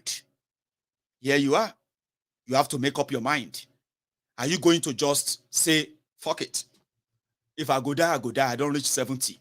I know if you die inside this code. I left Nigeria when I was a young man, 22 years old. Now I'm over 70. Nigeria is not safe. I know I'm not going to have access to good medical care. I know I'm not going to have access to this or that. But I don't want to die inside code. Many of you are now choosing between, sure, you want to die inside the code or you want to die inside the, what do you call it? On the road path in Nigeria. It's because we've never used our influence. We have never. So the politicians in Nigeria know this. Diasporans must never participate in what is going on in Nigeria.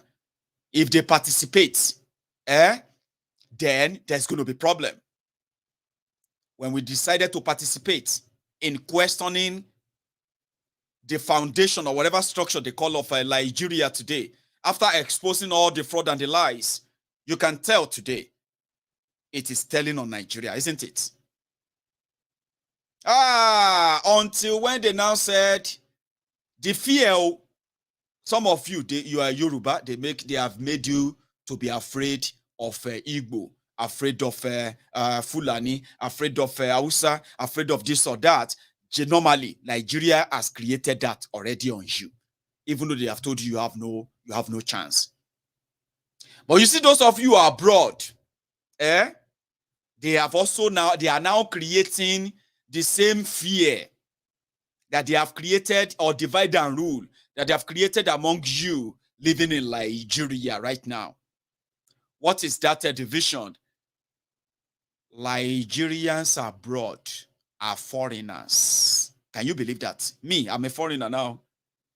My money, I'll tell you how they arrive at that, okay? Omoyele Sowore came here and he toured the whole world and he met with Nigerians. He was telling them, take it back. You remember that time now, 2019. Omoyele Sowore was everywhere. Take it back, take it back, take it back. Right back to back. Take it back to back. Take it back to back. They are watching me too. They take it backers. Nobody, are you online? There's this take it back disciple. I have known him from 2019. His name is, okay, I won't tell you, but his name on here is Nobody. He uses the name Nobody. Nobody is a disciple of that Thor. He met with Shore. He loved his messages. He loves his enthusiasm. He loved his hope. He loved all of that. And in fact, people are tired of all the corrupt system. Everybody is a thief. Let us go our different way. Omoyele Shore was everywhere to say, give it a last chance. See, one last chance. Let's give it a last chance. We can do it. All of you, diasporans, use your position. Politicians in Nigeria are buying voters. They are paying them. If we have access to enough resources, we can send our messages to everybody. All the diasporans abroad, they welcome Showore. I mean, it was so good that it was Nigerians who are buying tickets, paying for venues for Omoyele Showore to come and tell them what he had for Nigeria. Well, let's cut the long story short. That didn't work out. Omoyele Showore couldn't save Nigeria because he didn't have that chance. Nigerians, they followed their oppressors as usual. Showore was left. They have now left you. So they left Showore. But something is happening now. In between 2019 and now, more Nigerians in diaspora, they have seen no light or any future for Nigeria. And they were right. So many of them have invested their time, their resources, their money, their everything into propagating and advocating peacefully for Mugu separate into long. I want to go back to Yoruba land. I don't want to go back to Yoruba land and end up in the den of kidnappers, asking my family member to bring 100 million naira. We say me have never seen him in my life. One terrorist because he has gone will now be demanding 100 million naira from my family.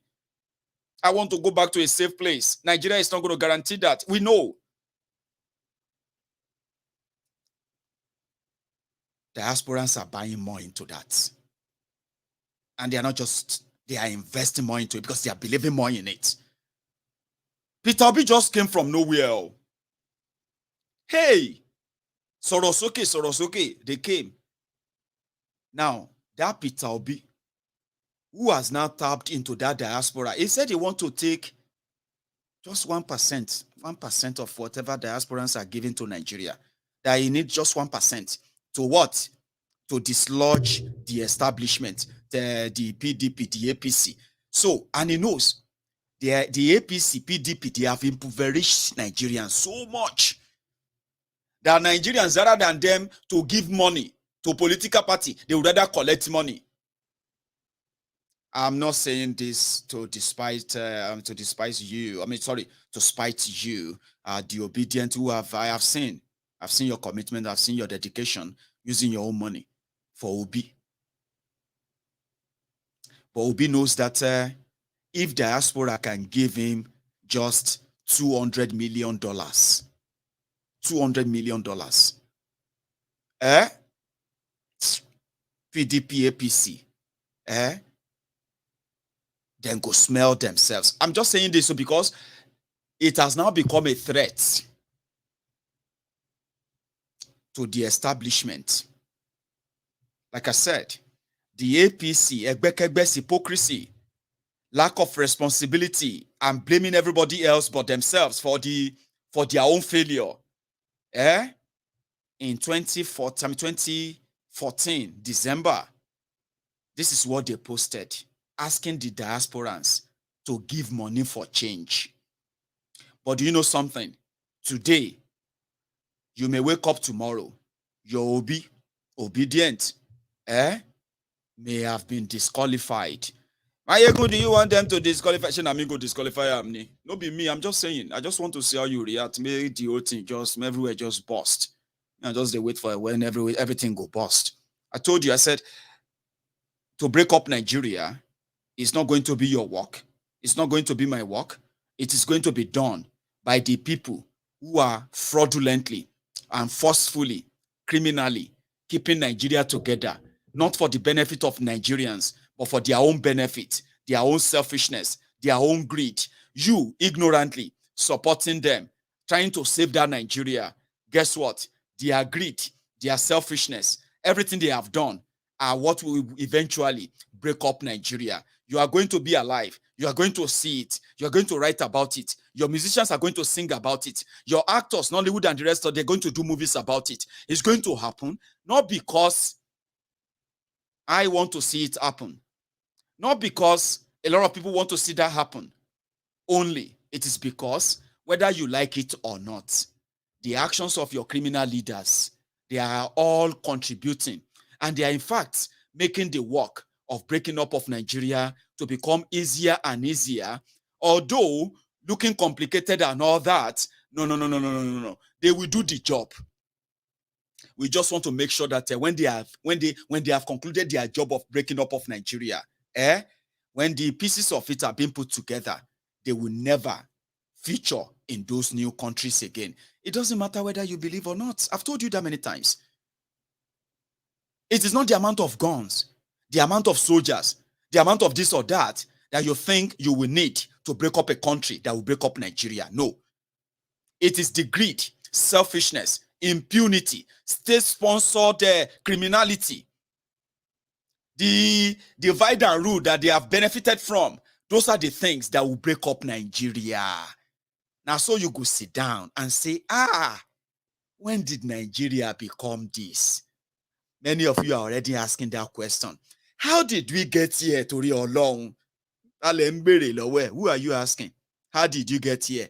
No, you enter motor from Oshodi now, from Oshodi to Zungeru. That's how you got here. And from Zungeru maybe to Daura. That's how you got to here. Continue asking yourself, how did we get here in this country? I am not the one that will break up Nigeria. You are not the one that will keep Nigeria. You see those rogues, with what they have done, will do the job. And you, when the job is done, when the total official breakup is happening, you may cry, you may weep, you may bleed. My brothers and sisters, there will be nothing you can do about it. It will be so late and too late, to save the man when the head is off. To cut off Nigeria head right now is the job of your politicians. Just continue to pay attention. Sooner or later, it's going to happen. They want to ban Obi because Malamun said Obi is breaking the law. You know why? When Sowore came, Sowore and his logistics, everything were done by volunteers. Some of them are watching me, like I said, all over the world. And please donate. Please donate. People were donating. It's just rich. Do you know how much people gave Sowore? How much people gave Sowore in 2019? Those who gave Naira and those of you who gave dollar and gave pound sterling, you know, go believe them. The whole thing no enter, the whole thing no reach $200,000. You remember they wanted to raise a 50 million for 50 million, no, 5 million, I've been at $1 million for Sowore. Do you remember that? The whole money we then raised no reach, I don't think it reached $100,000. That is why at the end of the day, now 30,000 votes that could give Sowore. The Diasporans who were together, take it back, they couldn't vote. So that was that. You know what this Obi do? And today, they are now saying Obi is about to scam them because he's not going to win. Like most of you said, Abi, he's not going to win. Anybody will give her money, like you gave to Sowore, now just say Sahara. Or, I mean, if you give her money, Sahara, Abi, it is your money. Abi, how come they are scared? I'll tell you. To go to Obi meeting. You see all those videos, Obi everywhere. Canada, London, everywhere. Well, I'm not sure about that of the UK. But you see those one in America. To go to Obi, to go and listen to Obi, you have to pay $250. Yeah, $250. That's the regular. VIP table. That one, how much? $1,000, Abi? $1,000. 1,000. But if you want to get VVVIP, now $2,500. The organizers are now saying, after they have deducted the money, and you know what? They were hosting him. You know the kind of people hosting him, eh? They were like Nigerians who are like in the academy, in business. You know, Obi himself is a billionaire, Abi. He's one of them. He's one of them in that system, Abi. So he has friends, right? Anyway, they were hosting him in these palatial places, lovely ballrooms. And you know one thing, as Obi they show up, now so the hall, the food sold out. So what are they saying? They are now saying that all of you in diaspora who are now obedient, you are about to give Obi at least $150 million. You see this tour alone, if they say me, then calculate how much don't come around for just coming around to meet everybody. All of you with the America, we attended Obi, you know I'm saying the truth. You know I'm saying the truth, Abi. If they pack all the money and give Obi this tour, American tour, Obi for don't make more than $2 million. Oh.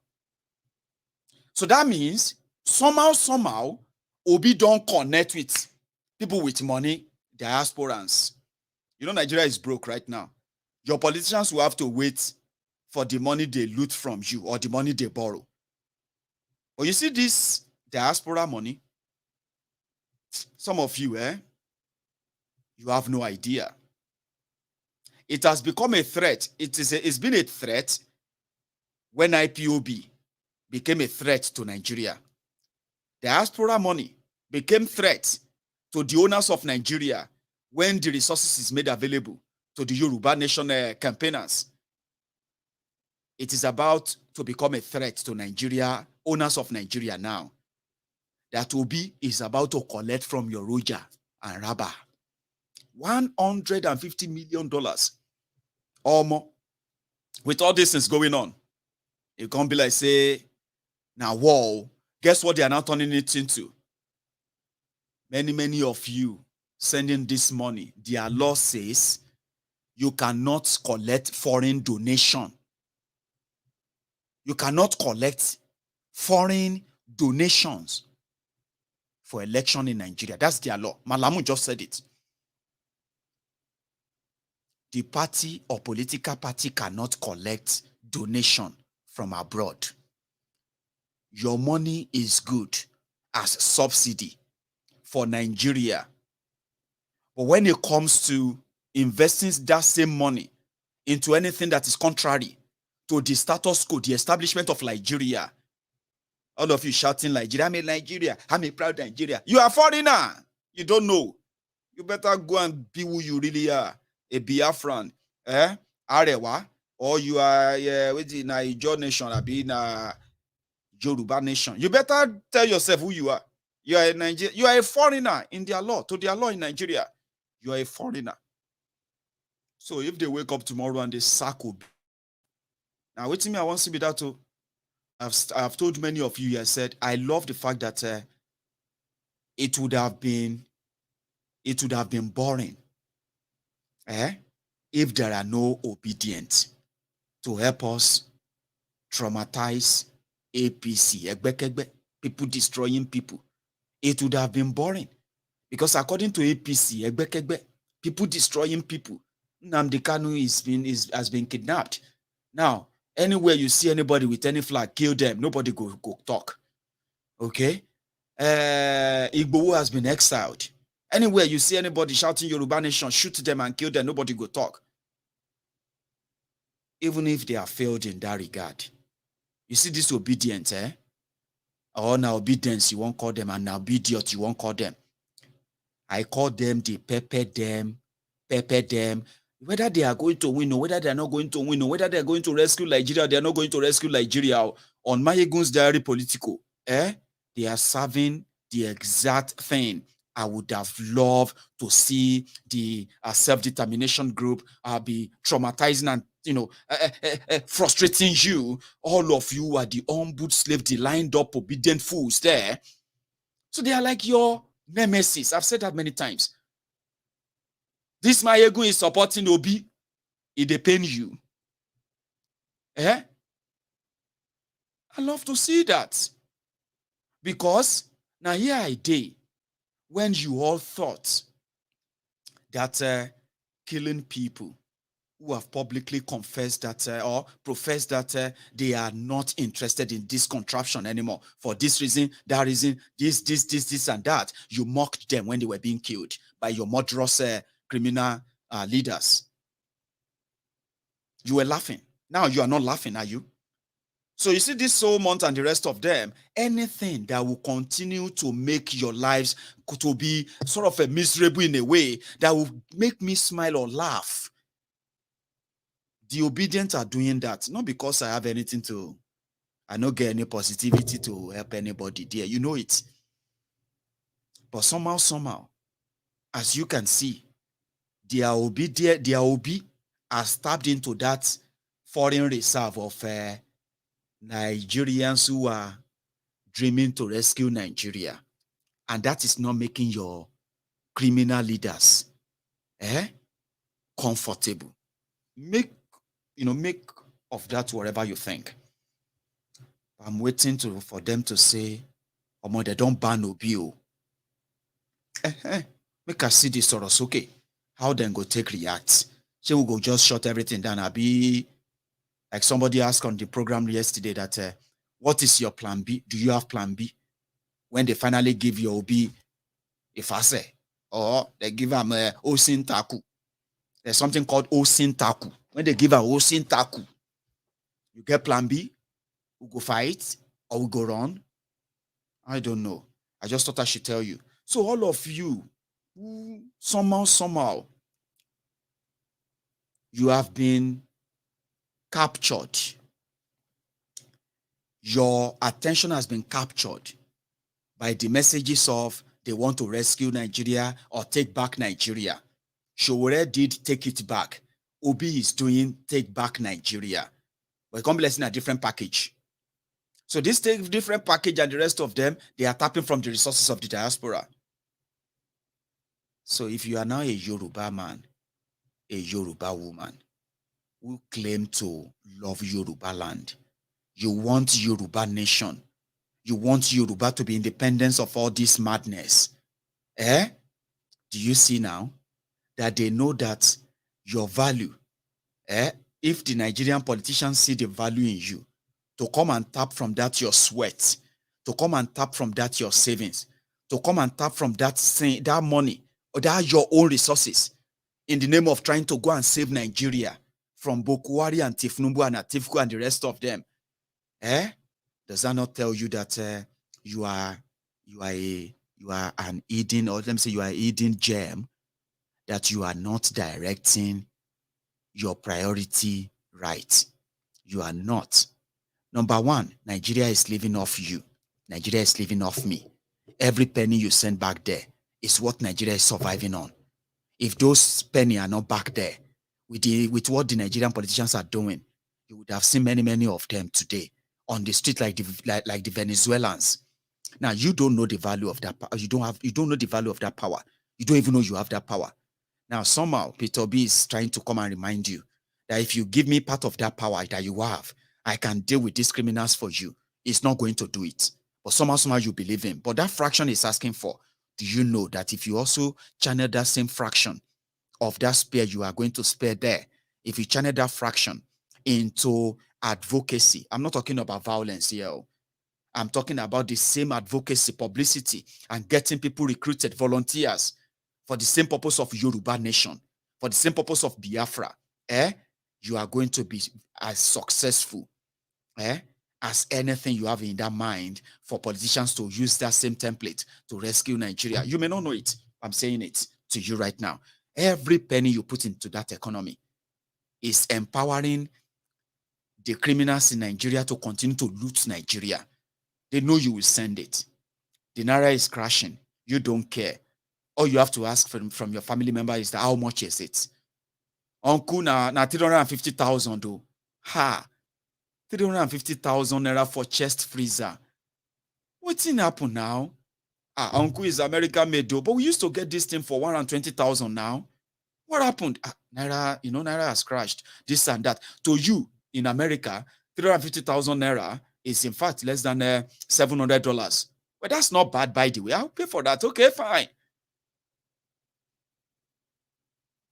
you are aiding their economy.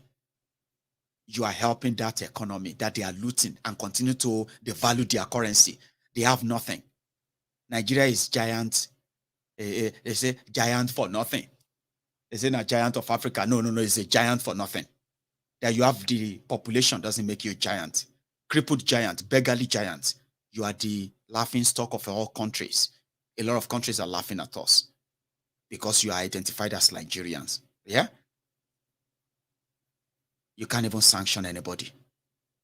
You can't even wield any power anywhere. You have nothing. When the Africans are going everywhere to beg for money, Nigeria is going to lead them. Big brother, big for nothing. But look at us today. The little the fraction of that resources that we are using to keep it together can be channeled seriously into helping our people and helping ourselves, and not just ourselves, including our own generations yet unborn. I'm going to stop here. We can take calls. Some of you feel like that. I think some of you would like to add one or two things to what I've said so far. So don't go come be like, just a talk, Abi. I'll take calls, but I'm going to go make another cup of tea. Congratulations to the people of Abia. Abia people, 23 years after democracy, their governor has finally built the first flyover for the people of Abia State. Abia State is oil-producing country. Oil-producing state in Nigeria. But if you are from Abia State, I don't know if you have currently, if you are going to say, I don't know if I should say congratulations or what the fuck. What the fuck is that 23 years after democracy, this is the first flyover in Abia State. Congratulations or what the... I'll be back. Don't go anywhere. You can still like my broadcast. You can still share it. You can still share my broadcast, and you can still subscribe if you haven't as well. Don't go anywhere. I'll take few calls when I get back. I will be back.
dey shout èmi ló kàn, èmi ló kàn, èmi ló kàn. Bàbá mi ló wẹ̀, he dey shout èmi ló kàn. Like dey shake, like dey shake. Bàbá mi ló wẹ̀, he dey shout èmi ló kàn. Èmi ló kàn, bàbá mi ló wẹ̀, he dey shout èmi ló kàn. Like dey shake, like dey shake, like dey shake. Bàbá mi ló wẹ̀, he dey shout èmi ló kàn. Èmi ló kàn, èmi ló kàn. Bàbá mi ló wẹ̀, he dey shout èmi ló kàn. Like dey shake, like dey shake. Bàbá mi ló wẹ̀, he dey shout èmi ló kàn. Èmi ló kàn. I have my first caller on the line. Are you still there? Hello. Yes, I'm here. Maiyegun General. Yes, sir. How are you? I'm good. Permit me to tell you, KBSC, I'm not, I don't really, I don't know if that is a very good one to say to you. Well, but I know that it's somehow. KBSC is, you know, how you greet a king. And, I know, it's for the king, and I give you that title of a king today. Right. Thank you. Yeah, Maiyegun, I really appreciate your program. I just want to say thank you for keeping it up and thank you. Being very, very consistent. Thanks. And steadfast in this whole struggle. I appreciate and I ask you to continue. Thank you. It's very interesting that you capture that commissioning of the flyover. It's very interesting to me. I really appreciate the time you take to capture almost everything that happens. You know, as time permits, I just discovered that I've been speaking for 2 hours. I'm like, oh, more. I actually been speaking for 2 hours. No, I should take a break now. But I wouldn't go without congratulating the people of Abia. That would be like me sitting down like, no, there's something that I forgot to say. There's something. I'm glad you mentioned that too. So thank you. My brother, I don't know if I will appreciate that congratulation. But anyhow, they said... That's why I said, that's why I said that it's a sweet, sour thing, right? Sometimes when I post it, it's like, okay, that looks good. Is that a flyover? Oh, that looks good. Oh, the first time in 23 years? What the... you know, like, which one should you say first? Congratulations or what the... Whatever. Let's say congratulations. At least finally, that some day they say they built flyover, but that's fine. At least. You know, for us that came from that that part of the world and that state in particular. Yeah, congratulations. I don't know whether we say we are so unfortunate with the set of politicians that have occupied the seat of power from 1999 to date. And the sad thing is that the more we think that this one is worse, the one that is coming seems to be worse than the one that is gone, or that was gone. Ojis Okalu came and imposed Theodoji, the one in the Senate now, on us. And Theodoji came and it made the state his own empire. That's what they're doing. The state is becoming his own Lagos now, another estate of Theodoji. He gave them Ekweazu. Ekweazu used 7 years to build a flyover. And like you said, you know, it's such a misfortune. And it's not limited to very, very misfortune. It is the same everywhere. Look at, I'm telling you now, Theodoji is in the Senate. Yes. Probably he's warming up to return to the Senate. His son is the Speaker of the House of Assembly of Abia State. That's right. He is now preparing to go to the House of Representatives. Probably he will bring another of his sons to put him in the House of Assembly. Maybe after that one, his son will come back to be the governor of the state. That's how it's very unfortunate. It's very, very unfortunate, my brother. That state, like you rightly say, is an oil-producing state, for goodness sake. If you go to Abia State, my brother, you will just cry. Unfortunately, we have the largest market in the West Africa. It's not a boast, the largest producing goods go to area. Abba should be the Tokyo. Abba should be the Tokyo or Japan of Africa. God bless you. God bless you. People come from all the West African countries to buy from Abba. But unfortunately, this crop of useless leaders cannot even look at it as the thing that the Easterners are shouting to them, marginal. That's why I like your program. Our problem is the few stupid elites calling themselves elite. Yes. This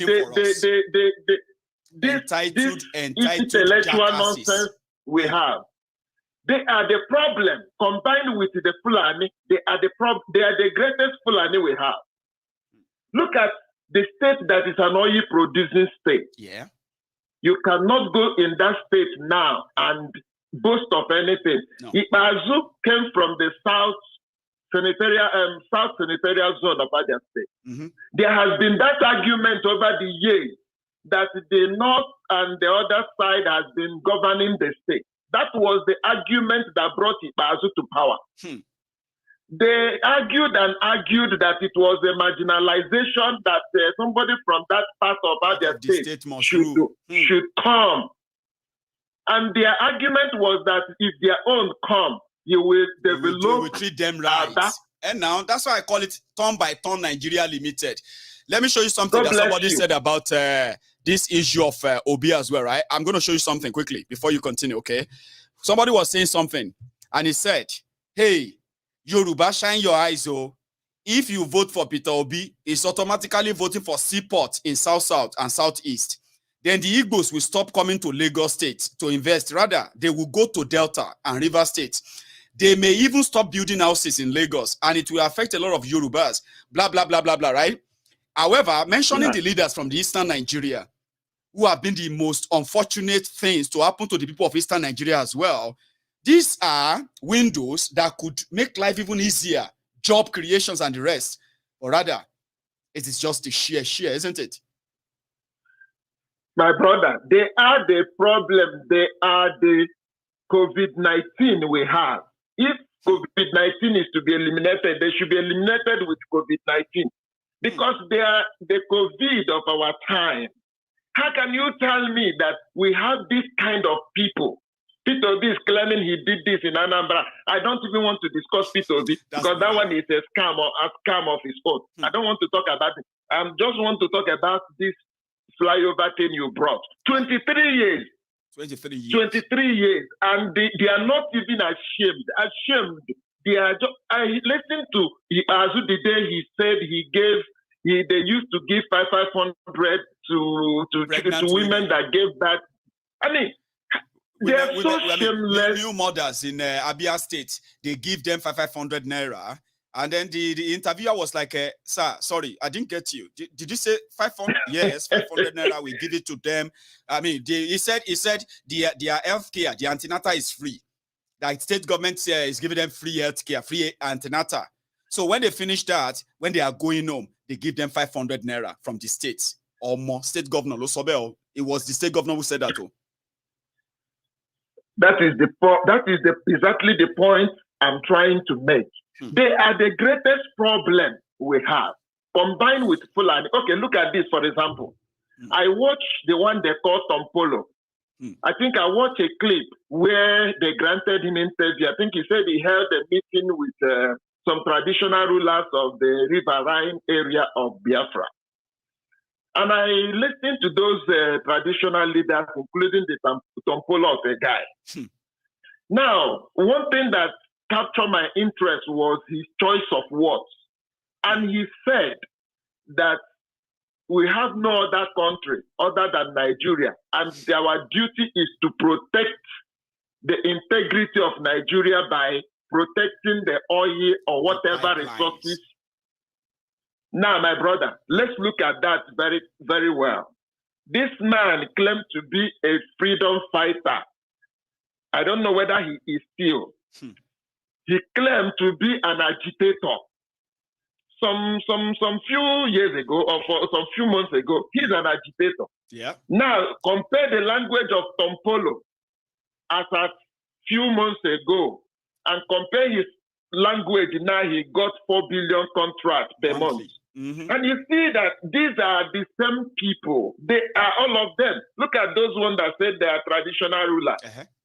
And listen to them how they were like, oh, it's a good thing. It's a blah, blah, blah. It's that. For peace. Nobody is now talking about the freedom and emancipation of the riverine area or riverine people of Eastern Nigeria. Nobody's talking. They're not talking about it. All they are now after is that little crumb. I like the choice of word you use in your program most times. I appreciate them so much. That little crumb that falls out is now making them feel comfortable with their oppressor. And that thing goes with every aspect of Nigeria. The same problem. You know one thing Nigeria government find very difficult with Nnamdi Kanu, and that's why they have not found really a way to define him. With the way they have dealt with Nigeria and their forced unity this year, they never believed that somebody like Nnamdi Kanu and these new agitators will emerge. Even within our own IPOB, with the nonsense they have done with a few people to sabotage the struggle, they never know that Nnamdi Kanu will be exceptional to the point of offering him whatever they can, and yet he still stands his ground. He's still giving them a very big concern. So, my dear brother, I just want to encourage you that if we start discussing this Nigeria, it's just an iniquitous contraption. Very, very iniquitous. You know, one thing I will conclude with is this. You know the guy they call Ruben Abati? Yes. He's educated and I respect him, no matter how he tries to play to the gallery. He's educated and I like him for that. But he's a sound journalist. But one problem I have with him, he's combining his journalism with politics. And that thing is making him, for me, the intelligence I saw in him is diminishing on daily basis. Now look at that man when he begins to interview people. And when you listen to him, an intelligent person, you are trying to speak not just politically, but you are trying to manipulate words, which like you know that these things are true. To repeat out as well. I listened to the one they call Rufai, and I respect that guy. I don't know him. I thought he was a Muslim before now. But recently, I think I begin to see him as a Christian or something. No, he is a Christian, Rufai. I mean, it's from my home. I mean, that guy, hometown, by the way. Honestly, I will summarize with that. That guy, honestly, gave me some little hope that there is something left. There is something that can still be salvaged from the contraption. Amen. Because with his courage, and the way he tries to present it, no matter whose out is God, my brother, if you continue this way, I can assure you, in no distant time, Yoruba nation and Biafra will celebrate our independence, whether Nigeria likes it or not. I can assure you that. The disintegration of Nigeria is a must, and it must happen. And they are doing everything every day to make that happen. I can tell you this, every effort of theirs is to make that happen. And we'll see to that. Thank you, Baba. You have a good one, eh? Thank you so much. You have a good one. Thank you so much. I have somebody on the line. Here we go. Is that Larry? Yeah, my brother was going on. Oh, Larry. How are you? Am I loud enough? Yes, you are loud enough. Everybody can hear you loud and clear, sir. Oh, okay. My brother, how's it, man? I'm very well, thank you. Wow. How are you? My brother. Hey, man, I'm good. Not bad. It's Labor Day here. So here we are again. At the Temple of Truth. Don't bring it was very, very hot before. Let's say don't cool down now. So here you are, Larry. What do you It's okay. It's okay. Come on, cool down. Cool down. Now we are here, Baba. You understand? Yeah. Like Osita just said. Rufai, you know man will cool down. Rufai, Ruben, so about ìyẹn tó wà lẹ́gbẹ̀ẹ́ kan náà. Then sórí nǹkan tó ń ṣẹlẹ̀ pẹ̀lú àwọn Fúlàní àwọn alágbára wa. Àwọn Fúlàní wọ́n mọ bó ṣe ń pè bí. And the only way these Fulanis are conquering us is just only one way. They keep taking the strong out of you and defeat them with money. You can imagine giving a Tompolo for $1 million and then it's don't change all of a sudden overnight. You understand what I'm saying? That's the game of the Fulani. That's the game the Fulani play. The same thing they keep doing. They try to they try telling you we're going to give you a market, blah blah blah. Tell me, you got to count on and you have to so far $20 million because they've already tried everything to buy it the one hand. They know he's a strong voice and they know he's a crowd. Same goes to I don't know why the voice keeps going back and forth. You did drive? No. I don't drive. It keeps going back and forth like that. Like me when I'm doing my back and forth. Okay, what about now? I think it's louder now. I can hear you. Yeah, like I was saying, yes, sir, the Fulanis know how to play this game. The Hausa Fulani. They know how to play this game. And the way they play the game is they're going to take the strong out of you guys, amongst you guys. The ones that has the loudest voice, and they're going to either give him a post to shut up or bribe him with money. And if you rejected you it, know what? They kill him. And when you say you don't want it, you want to reject it, they're going to kill you. They say, okay, another since person you don't who want can do the job from that same your tribe. It is not hard. Yes. And these are started from the days of Babangida. Babangida started this whole bullshit. Playing everybody about. He started this whole bullshit. Yeah. That was the reason why he killed the Giwa. Say, okay, then we will show you now. You understand what I'm saying? And at the end of the day now, you cannot, and the same thing, see, I'm just ashamed to keep, these guys should be ashamed of themselves. What do they call him? All these Tompolo guys and, Asari Dokubo, they should be ashamed of themselves. I don't think say Nigeria, if you are shameless, they say if you shame the shameless, Baba. I don't think that they should be ashamed. The reason why I said they should be ashamed of themselves is what Ken Saurua fought for is what they are eating out of now. They're messing Ken Saurua died for all these whole things. And look at the way they are taking it. Look at how, this is stupidity on the highest level. Everybody's compromised. And the only way we can always do it is just the same way we are doing it now. Just like Malcolm X said. Malcolm X said, when you want something, you better make some noise. And that's it. When you want something, you better make some noise. And you understand?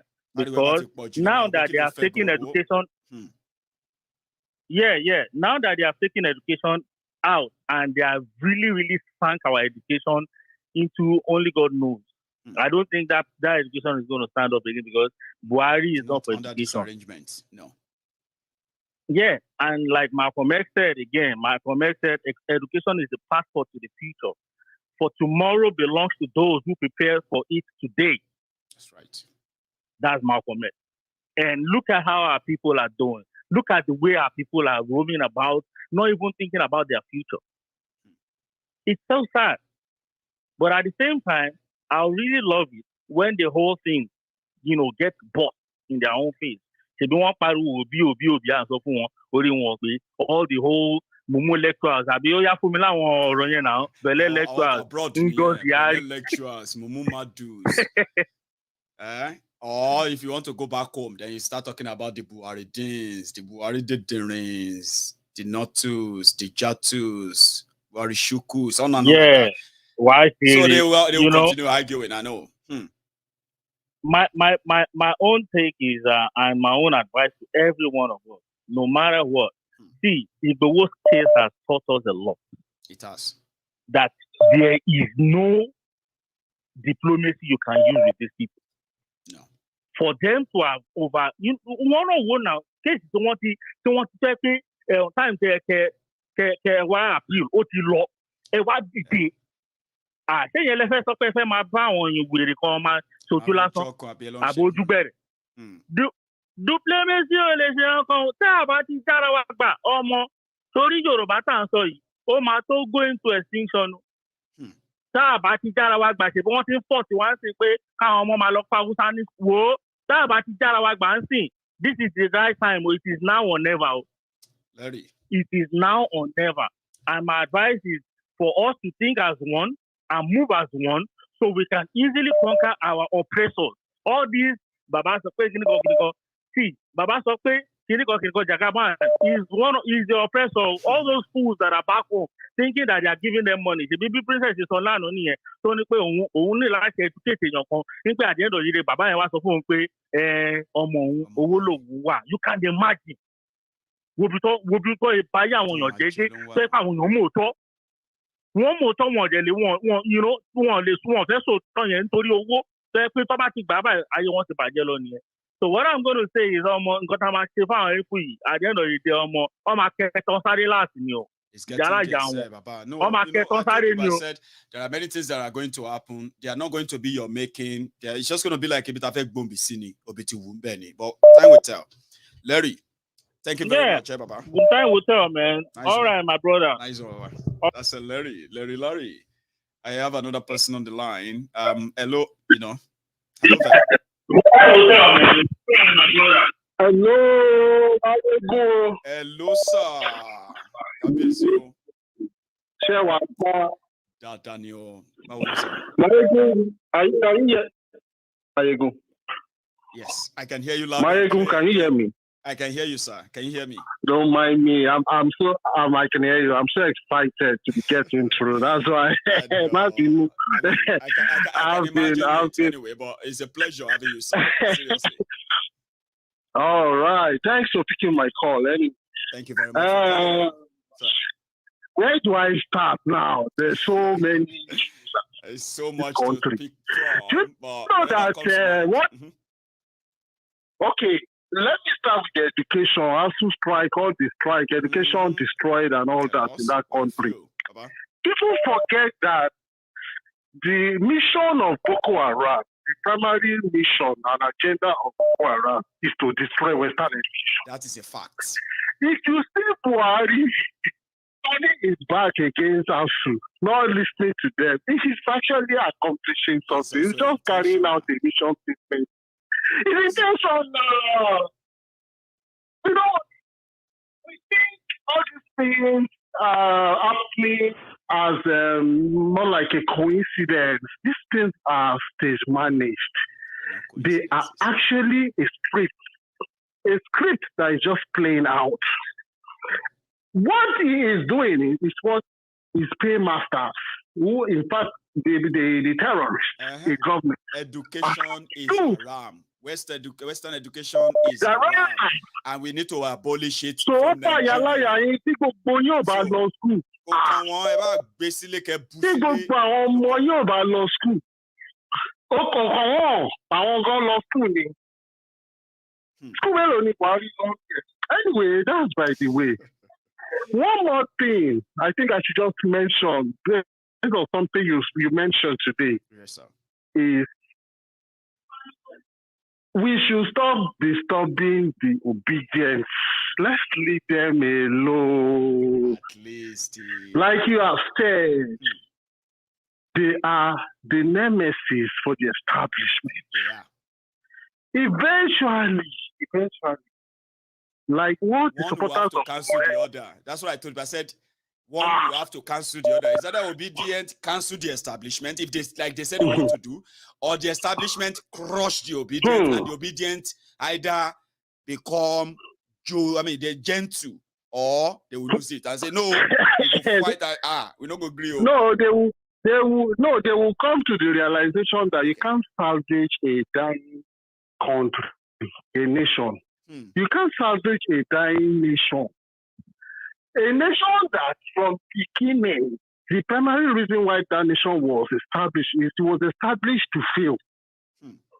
the contraption was put together to fail. It wasn't like they put it together because they wanted. That's why every year gets worse for that country. It gets worse. The previous years is always better than the current year. And this year, as you know, Yoruba will be like, that thing, about bike, in English, is like a saying, no matter how worse this year is, the next one is going to be even worse. All of my party, Nigeria, that's what Nigeria represent, Baba. Baba explaining here. Well, I can take time. I'm waiting for Princess Balogun to call. Hey, Joe, I said Princess Balogun. All right. I hope she's watching. I don't even know if she's here with us tonight anyway, but again, I would love to hear from her too, Baba. Keep listening, Thanks so much for calling. I also need a social media and tell her to see Adekunle Lope. That's Houston, Texas. From Houston. Lovely, Baba. Yeah. Thank you so much, Keep watching. It's good to hear from you anyway. God bless you. Nice one, Baba. Nice one, Baba. Nice one. So I have another caller on the line. Let's see. Hello there. Hello, Maiyegun General. Hello, sir. Daniel, how are you, sir? Adúpẹ́ f'Ọlọ́run, ṣé dáadáa ló wà, man? Àlàáfíà ni adúpẹ́ o. Thank you, sir. Yeah. Ohun tí ó yé àwọn èèyàn wa ni pé àwọn èèyàn yìí wọn ní fi wálẹ̀ ká lọ, àwa la gbọ́dọ̀ gbára wa lọ́wọ́ wọn. I'm telling you from the experience, man. A ní láti jà ni, a ní láti gbára wa. We need to go. These people are determined to keep us in the same place. And it's just for us to tell them we can't be held down. Nobody can hold us. We just have to do what we need. Already anyway. I mean, like you said, they're not going to let us go. I 100% believe that their actions and all that will, in fact, push us to that point where, it's coming, it's cooking or brewing.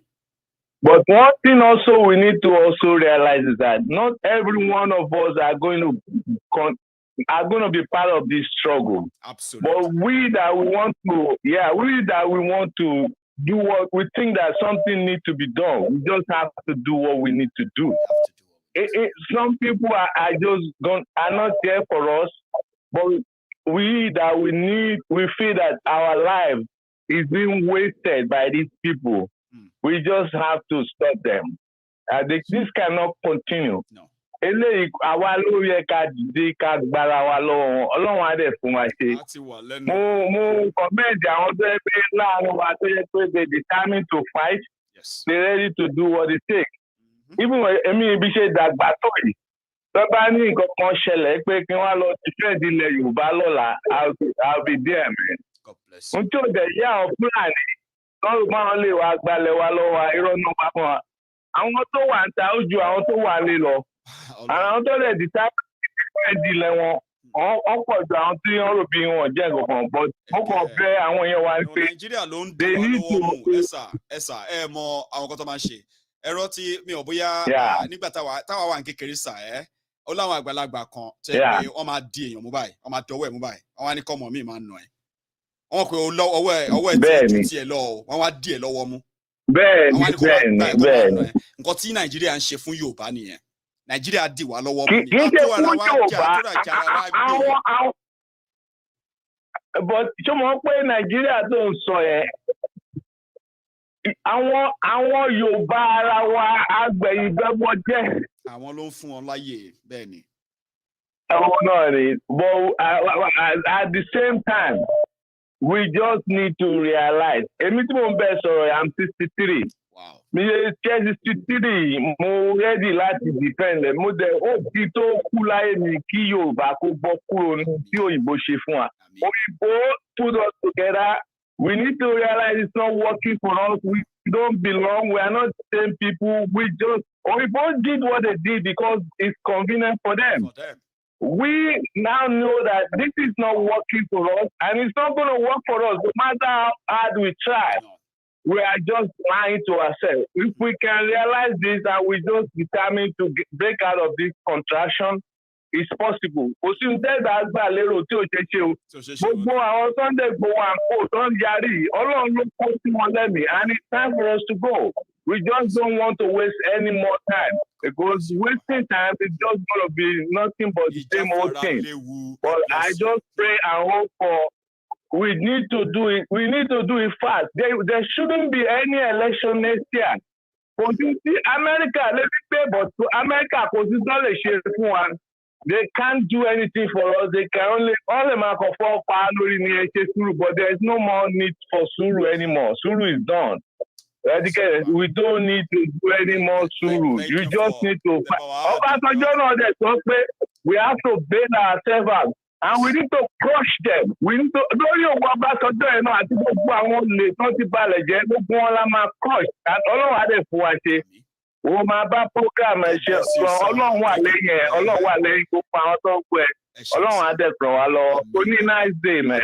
All right, I love you, man. So take care. Thank you so much, sir. Yeah, bye-bye, sir. Okay. So that's a passionate one, by the way. 63. I've got loads and loads of Maiyegun General. Political, and they are like up to date. Baba, how far? I do. Waiting this up now. Ahmed, I'm fine. Oh, it's just same mode. Oh. We just thought we should do it the way we do it every night, as in, and I believe I haven't disappointed anyway so far. Yeah. You know, I've listened to everybody. You know, some people the way like Larry said, and the last senior man that just spoke. Yeah. Mm-hmm. You see. I'm a jarawa bayen. Yeah, definitely it will get to that. Mm-hmm.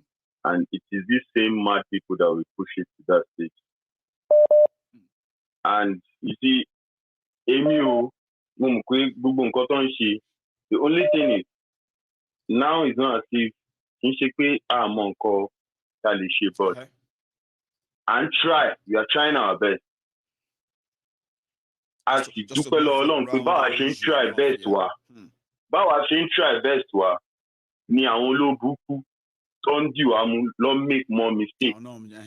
And bó ṣe make more mistakes yẹn wọ́n tí gradually wọ́n tí wá débẹ̀ wọ́n gbé wá débẹ̀. Àtàwọn tó fẹ́ wọ́n Nigeria àtàwọn tó fẹ́ break up, the actions of these owners of Nigeria is pushing everybody towards that reality soon. I'm with you. Of course, you know, when téèyàn bá ń dapa tó ń gapa ẹni àwọn tó ń fi pé kò sí nǹkan kan tó máa ṣẹlẹ̀, ta ló máa mú mi. One day, you get one phrase so we dey use like that. They say one day, monkey go market, you no go come back. No, there is a popular one where they use for worry. Yeah, it's like it will be like the hunter will become hunted. Or the hunter will become hunted. The grasshopper go they chase the hunter or something like that. There's this funny one. Yes, of course. Bushmeat, you go catch the hunter. Bushmeat go catch hunter, exactly. Like one day go be one day. So one day go be one day. So you see, if you are talking about ready, like the last caller said, you see, Bubu Ata MBV, for me, no budget is any alida. You'll be soldier. Experience no somebody like you can experience you know. So there are, apart from me, there are a lot of people like me. There are more of them, more experienced than me, and all of them are just observing. One would be people scenario and she love. You see people like that man that came on channels that spoke the other day, Commodore Only or what? Yeah, Taiwo. For those kind of people to start coming out. And there are many. Oh my, this stage, push, those people will not have any option than to come and support. And by the time those experienced brains begin to come for the support, late to find people there's nothing we can do. Point of no return. Rather, for everybody to just go. And their action is helping us to get there. I believe. The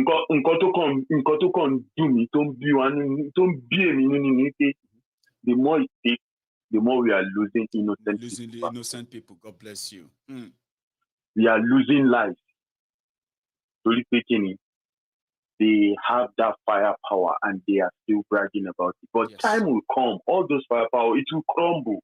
No, it's coming to that it stage. will go down. They will make that happen. Because you know one thing, Baba? And they are making it happen. Yeah, let's look at it this way, Ahmed, yeah? People who are corrupt, right? Sometimes they don't know that they are also doing some damages to themselves. In fact, they are hurting themselves too. I'll give you instances, okay? Nigeria today, the security system in Nigeria today has been so compromised that even those who retired from the same system, like we say, corrupt, right? It's been compromised to the point that they are asking themselves, Nigeria is it not the same army I served in?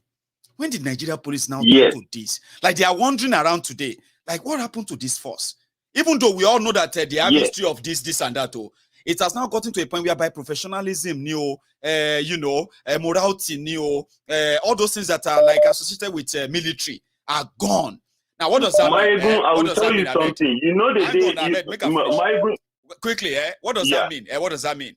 They have weakened the security apparatus of a country. If anything breaks up tomorrow, can Nigerian army, police defend Nigeria for real?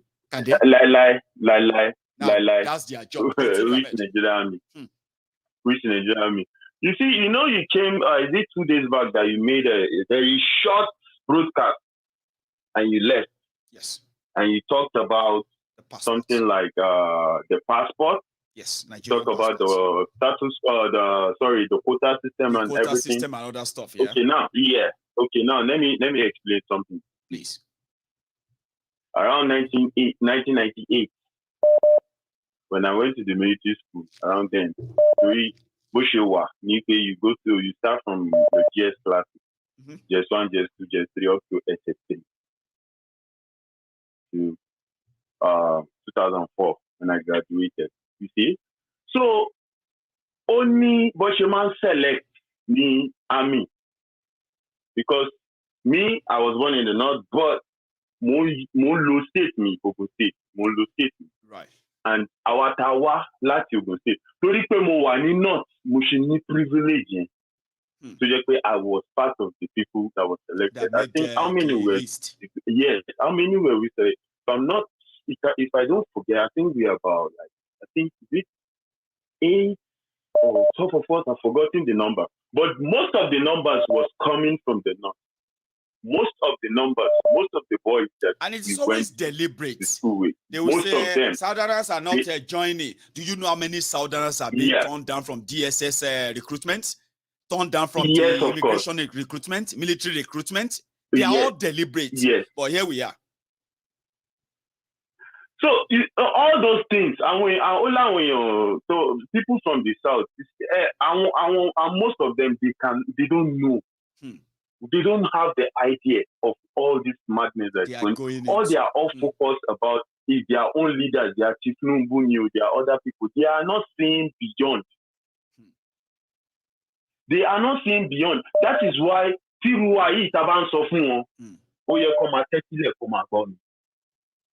because I have experience both sides. I can tell you visually. Sometimes, Maiyegun, if you say something, if you are saying something, I'll just be wondering, say, come, Maiyegun.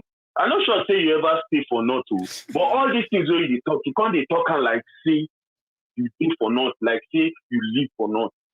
Exactly everything that you see. Exactly. Because I have people and like anybody that can express and tell you what is going on, and you will know that this is real.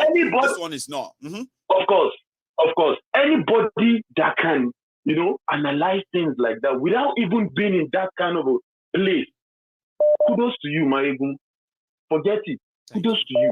Thanks, Baba. That means you really know how the thing works. You know how this madness, like you have the idea of what these people are trying to do and what they do. And what they are doing exactly. And what they are doing. So for someone to just come, you sit down with your beggarly mind, you are waiting for one criminal to steal the same thing that is supposed to somebody will make your life better. He's telling you, hey, he's showing you this, but he actually means this. He means this. Yes. When you are there, it means another thing. Don't believe what he's saying, It's like, you say, shut up your mouth, where's your Baba? Now, when he start dealing with you imagine? start showing you this, Then you start screaming, You God start will saying, punish him. God will God. punish him. No. God is not going to punish him. God is going to punish you. You know, I told you, I said I was restricted from Facebook. Yeah. So I made a post. I was at a festival, one world festival in my state here in Kentucky. So yeah, when I went there, I was like, I just posted, and I said, God bless the United States of America. You know what? A lot of them start like commenting, God bless the Federal Republic of Nigeria. What's my business with your Nigeria? You never see the one. You have never seen the one that they will just be like when you say, man, this Nigeria, everything. I want to go me. Then they will come around and say, America, I dare no poor people. Are you trying to say you are better than us? I did you know? You know if you want guy come see. He get one guy maybe say I've been serving for Facebook. So he get one of my African American friends for here which say now through that one I know the guy. Okay. So if you one day what I'm saying here is not see maybe I'm trying to so achieve anybody that but of course to me understand which I have to say. So the guy want to send the money to that other guy. Whether I pay any Facebook or something. So he now said, I have a friend from Nigeria, and me and that guy we've been together for a long time. Yeah. Very long time. So he now connected me and now said, look at one of your brothers from Nigeria. Yeah, I want to send him money, but I don't know how to send him money. Money, okay, you know what? Sorry, if you want to send money to anybody in Nigeria, be careful because a lot of scammers are there. They will hide behind the keyboard and be telling you what is not. Different stories. I will help you verify. I will help you verify. So he now sent the guy to me, like, okay, I now spoke to the guy. Send with me, send me cash, send the OOC guy. Right. So yesterday when I now made the post, this guy now commented. Sorry, today I made the post. So this guy now commented. Many of you that have left here that are going to Nigeria, you are once the citizen of Nigeria, whatever it might happen, this is your country. About your country. Yes. I now told him, hey, calm down. Don't in your life, don't ever try to tell me what to post on my own page. That's right. Don't ever. I know who I am. If someone cannot give me an identity I'm not okay with, and I will, after being throughout the world, seeing what I've seen, and I'll still stick to that madness. I know who I am, and I'm sticking to who I am. So you are not in the right position. You are not. Don't you ever try to tell me what to do on my own page or type what to say on my own page. Like what the guy said? May God see us through. I didn't even understand. He's not going to block the future help now. If his American friend, your African American friend has to give something again. Now if you say no, go come to you. I mean,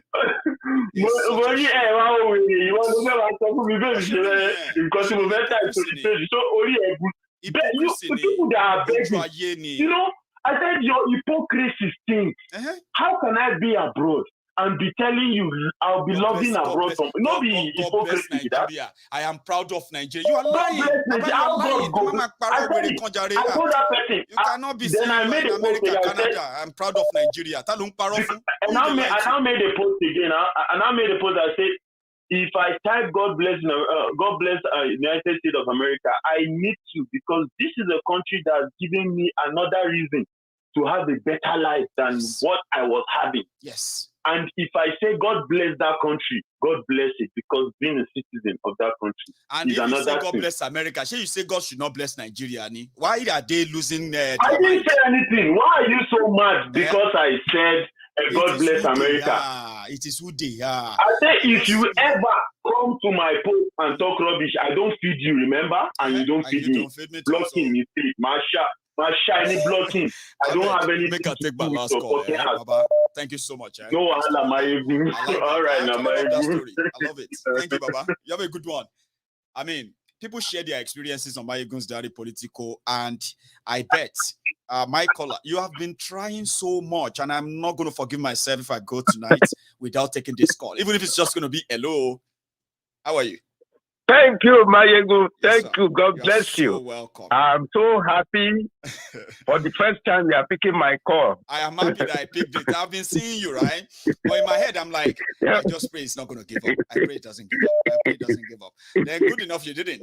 It's been like that for almost half an hour now. I've been seeing you. How are you, sir?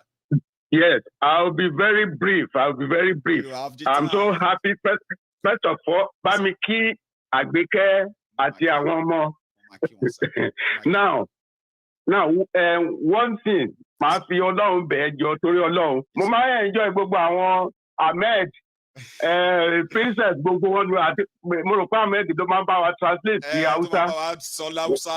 That's right. Gbogbo wọn ni mo enjoy ẹ̀bẹ̀. Mo fẹ́ bẹ̀ ní ẹ̀bẹ̀ kan jọ torí Ọlọ́run. Torí àwa tó gbogbo atafẹ́ máa kọ́ àpọ̀ gan-an. Tó bá lè máa limit wọn sí bíi maximum of 5 minutes. It's just like I bush secret concert, yeah. I was telling you, tag when veteran, the program. Àwọn point tó jẹ́ pé ìkan máa mú kan ni so àti wá cut eléyìí off yẹn ó máa ń so rí bákan ẹ mọ̀ why àwọn èèyàn máa ń dì mí lọ́rùn mọ́ gbà máa sọ pé Maiyegun let him talk let her talk leave her but èmi ti gbọ́ ti yín sí ọ̀rọ̀ tó ti gbọ́ àmọ́ máa cut ẹ̀ sí yẹn ni èmi náà gan máa ń feel bẹ́ẹ̀ yẹn mo agree everybody can hear you. So what 2 things mi ìmọ̀ nǹkan tó ń ṣe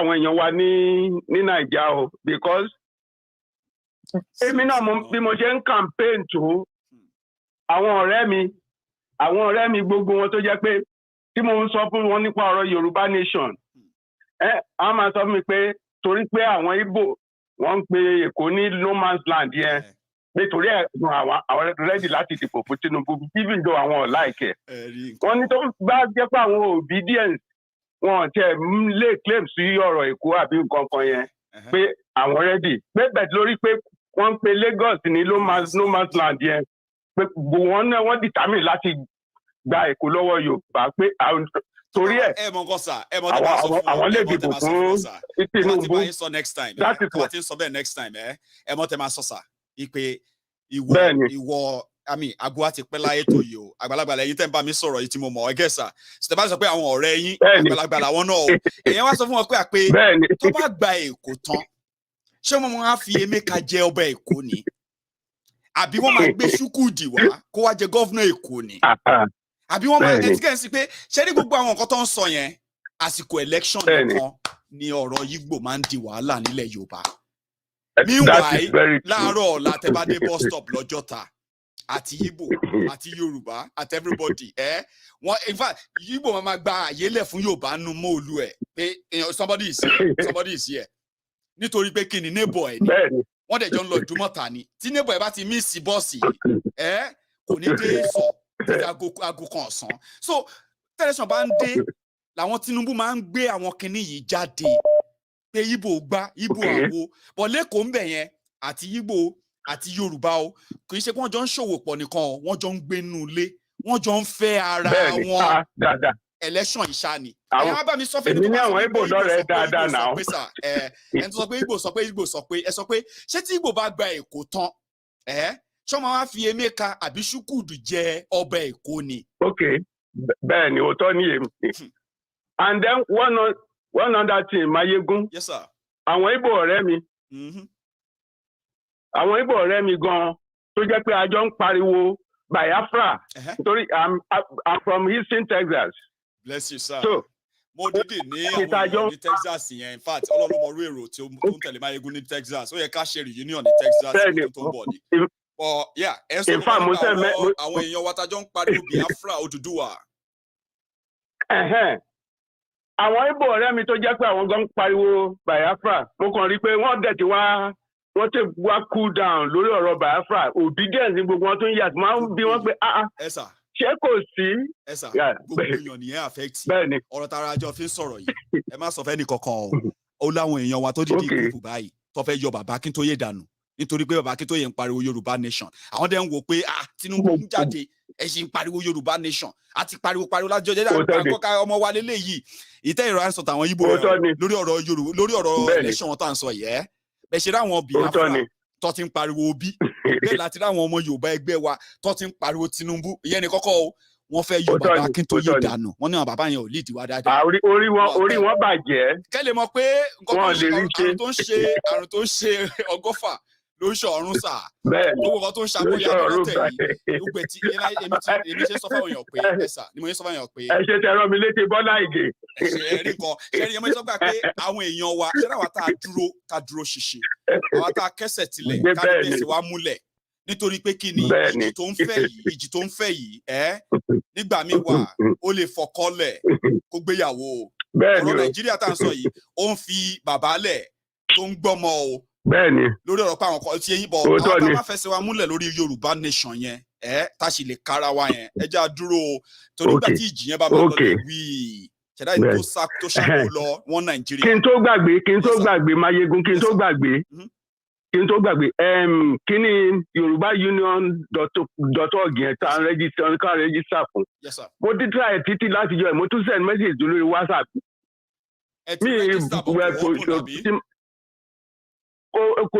bí n bá ti fẹ́ rẹ́gísítà á ní kí n á béèrè kóòdù kan mi ì dẹ̀ ní kóòdù kankan tí mo fẹ́ fi sí.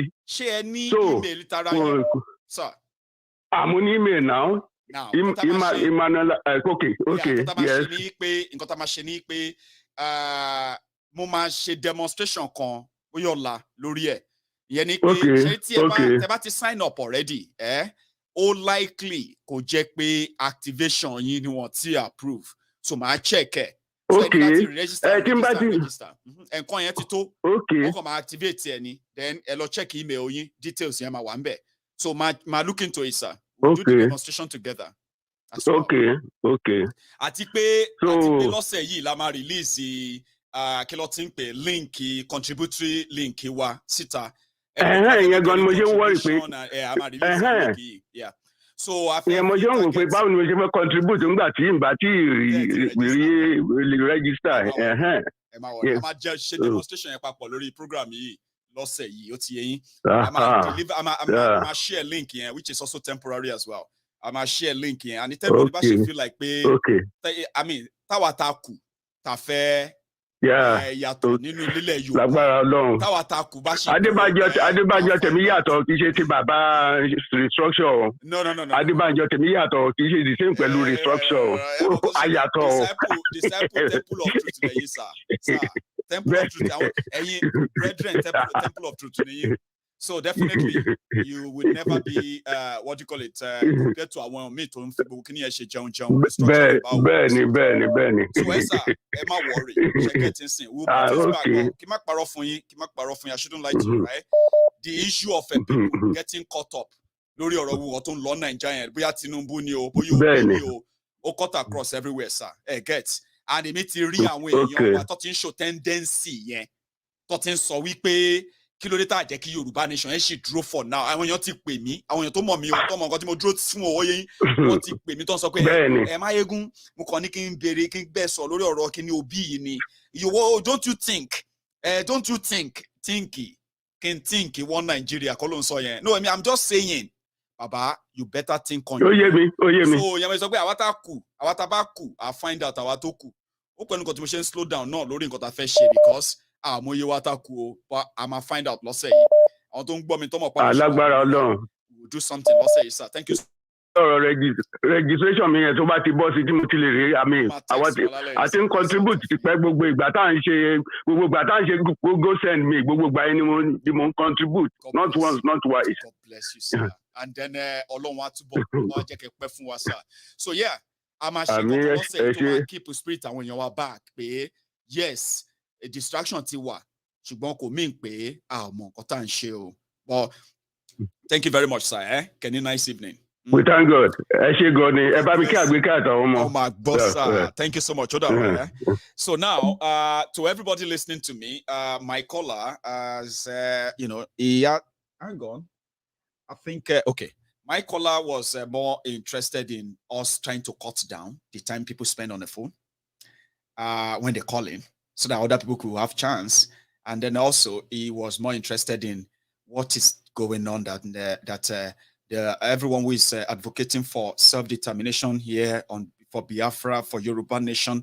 Many of our people have been kind of mellowed down. Some of them, maybe they are just kind of too ashamed to suddenly change to Obi or Tifnumbu after all they have done for the campaign on the emancipation of the Biafrans and the Withdrawal nation in the last few years.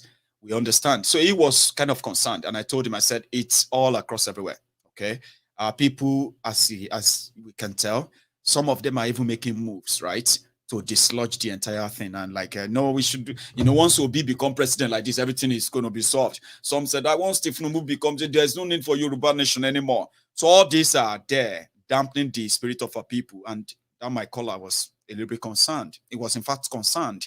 And I've reassured him that we know about all of this. We know about people trying to now to second or put the self-determination and then every conversation around equity, fairness, and justice that we have been championing. They would rather put them as a second now until after who they think will save Nigeria should come in 2023 or not. So wherever it is, we know about them, okay? Or there are still many people. I've been to many places in the last 1 month, by the way. I've been to London. I've been to gatherings here in Glasgow. I've been to gathering in Edinburgh. I've been to a few places. And guess what? In most places I've been to, where I've met the people, Yorubas, in particular, they have kept asking, when are we going to do this or that? Which means that they are so interested. They appreciate the fact that some of us are not deviating or, in a way, trying to shadow box on this. I have been very clear and I'll remain clear. That won't stop me from discussing all the atrocities going on in Nigeria. That's what I do most, right? Then at the same time, continue to tell us that we should hold on fast together, hold ourselves together. The future is glorious if we all choose or stay close to what we have chosen. Peace and peaceful way we have chosen them. So thank you. I am going to call it a night. I know some of you said you wanted to hear from Princess, but our time is completely up now. I'm going to see you some other time. Don't forget, if this is your first time on Maiyegun's Diary Political, or second time or third time, but you've never really subscribed, you should try and do that. Subscribe onto Maiyegun's Diary Political, share the broadcast. And if you are just joining us or you join us in the middle, you can start watching this again from the start. You can skip all the music, okay? You don't need to complain about the music, all right? Just skip the whole thing and start from the beginning. I'll see you some other time. And good night from here.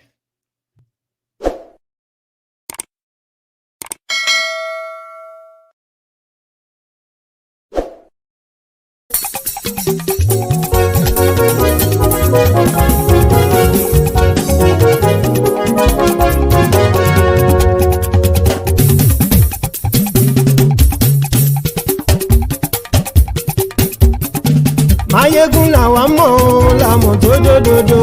Maiyegun Diary, Maiyegun #1. Maiyegun làwa mọ̀ làmọ̀ tó dòdòdò. Maiyegun Diary, Maiyegun #1. Maiyegun ti dé o, ọ̀rẹ́ ará ìlú. Maiyegun Diary, Maiyegun #1. Lórí Facebook, lórí YouTube. Maiyegun Diary, Maiyegun #1. Gbogbo bó ṣe ń lọ ni Maiyegun já wa sí. Maiyegun Diary, Maiyegun #1. Àṣírí ọ̀jẹ̀lú kì í bò níbẹ̀ o. Maiyegun Diary, Maiyegun #1. Bó bá ṣe eré àní Maiyegun máa wí. Maiyegun Diary, Maiyegun #1. Ó sì tún ṣe eré wàá gbọ́ níbẹ̀ o. Maiyegun Diary, Maiyegun #1. Maiyegun Diary, Diary Political. Maiyegun Diary, Maiyegun #1. Godfatherism kò sí lọ́rọ̀ Maiyegun. Maiyegun Diary. ṣẹ́ o kẹgbọ́rọ̀ lẹ́nu o. Maiyegun Diary na ibi number one. Àní Maiyegun làwa mọ̀ tó dòdòdò. Maiyegun Diary na ibi number one.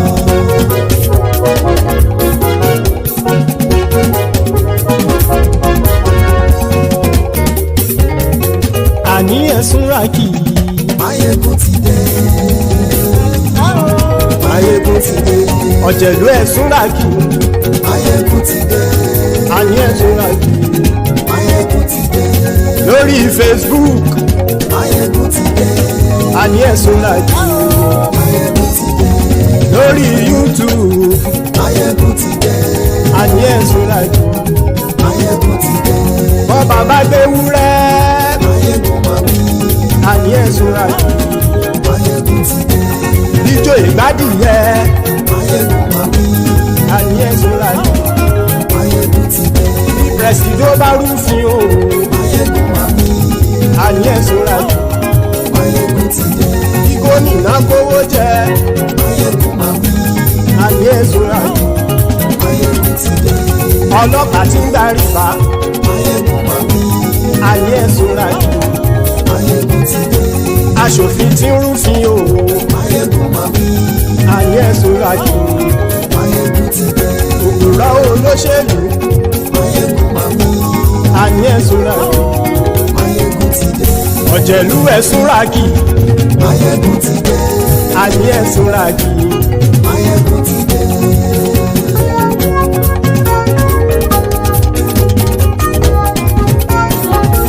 Maiyegun ti dé.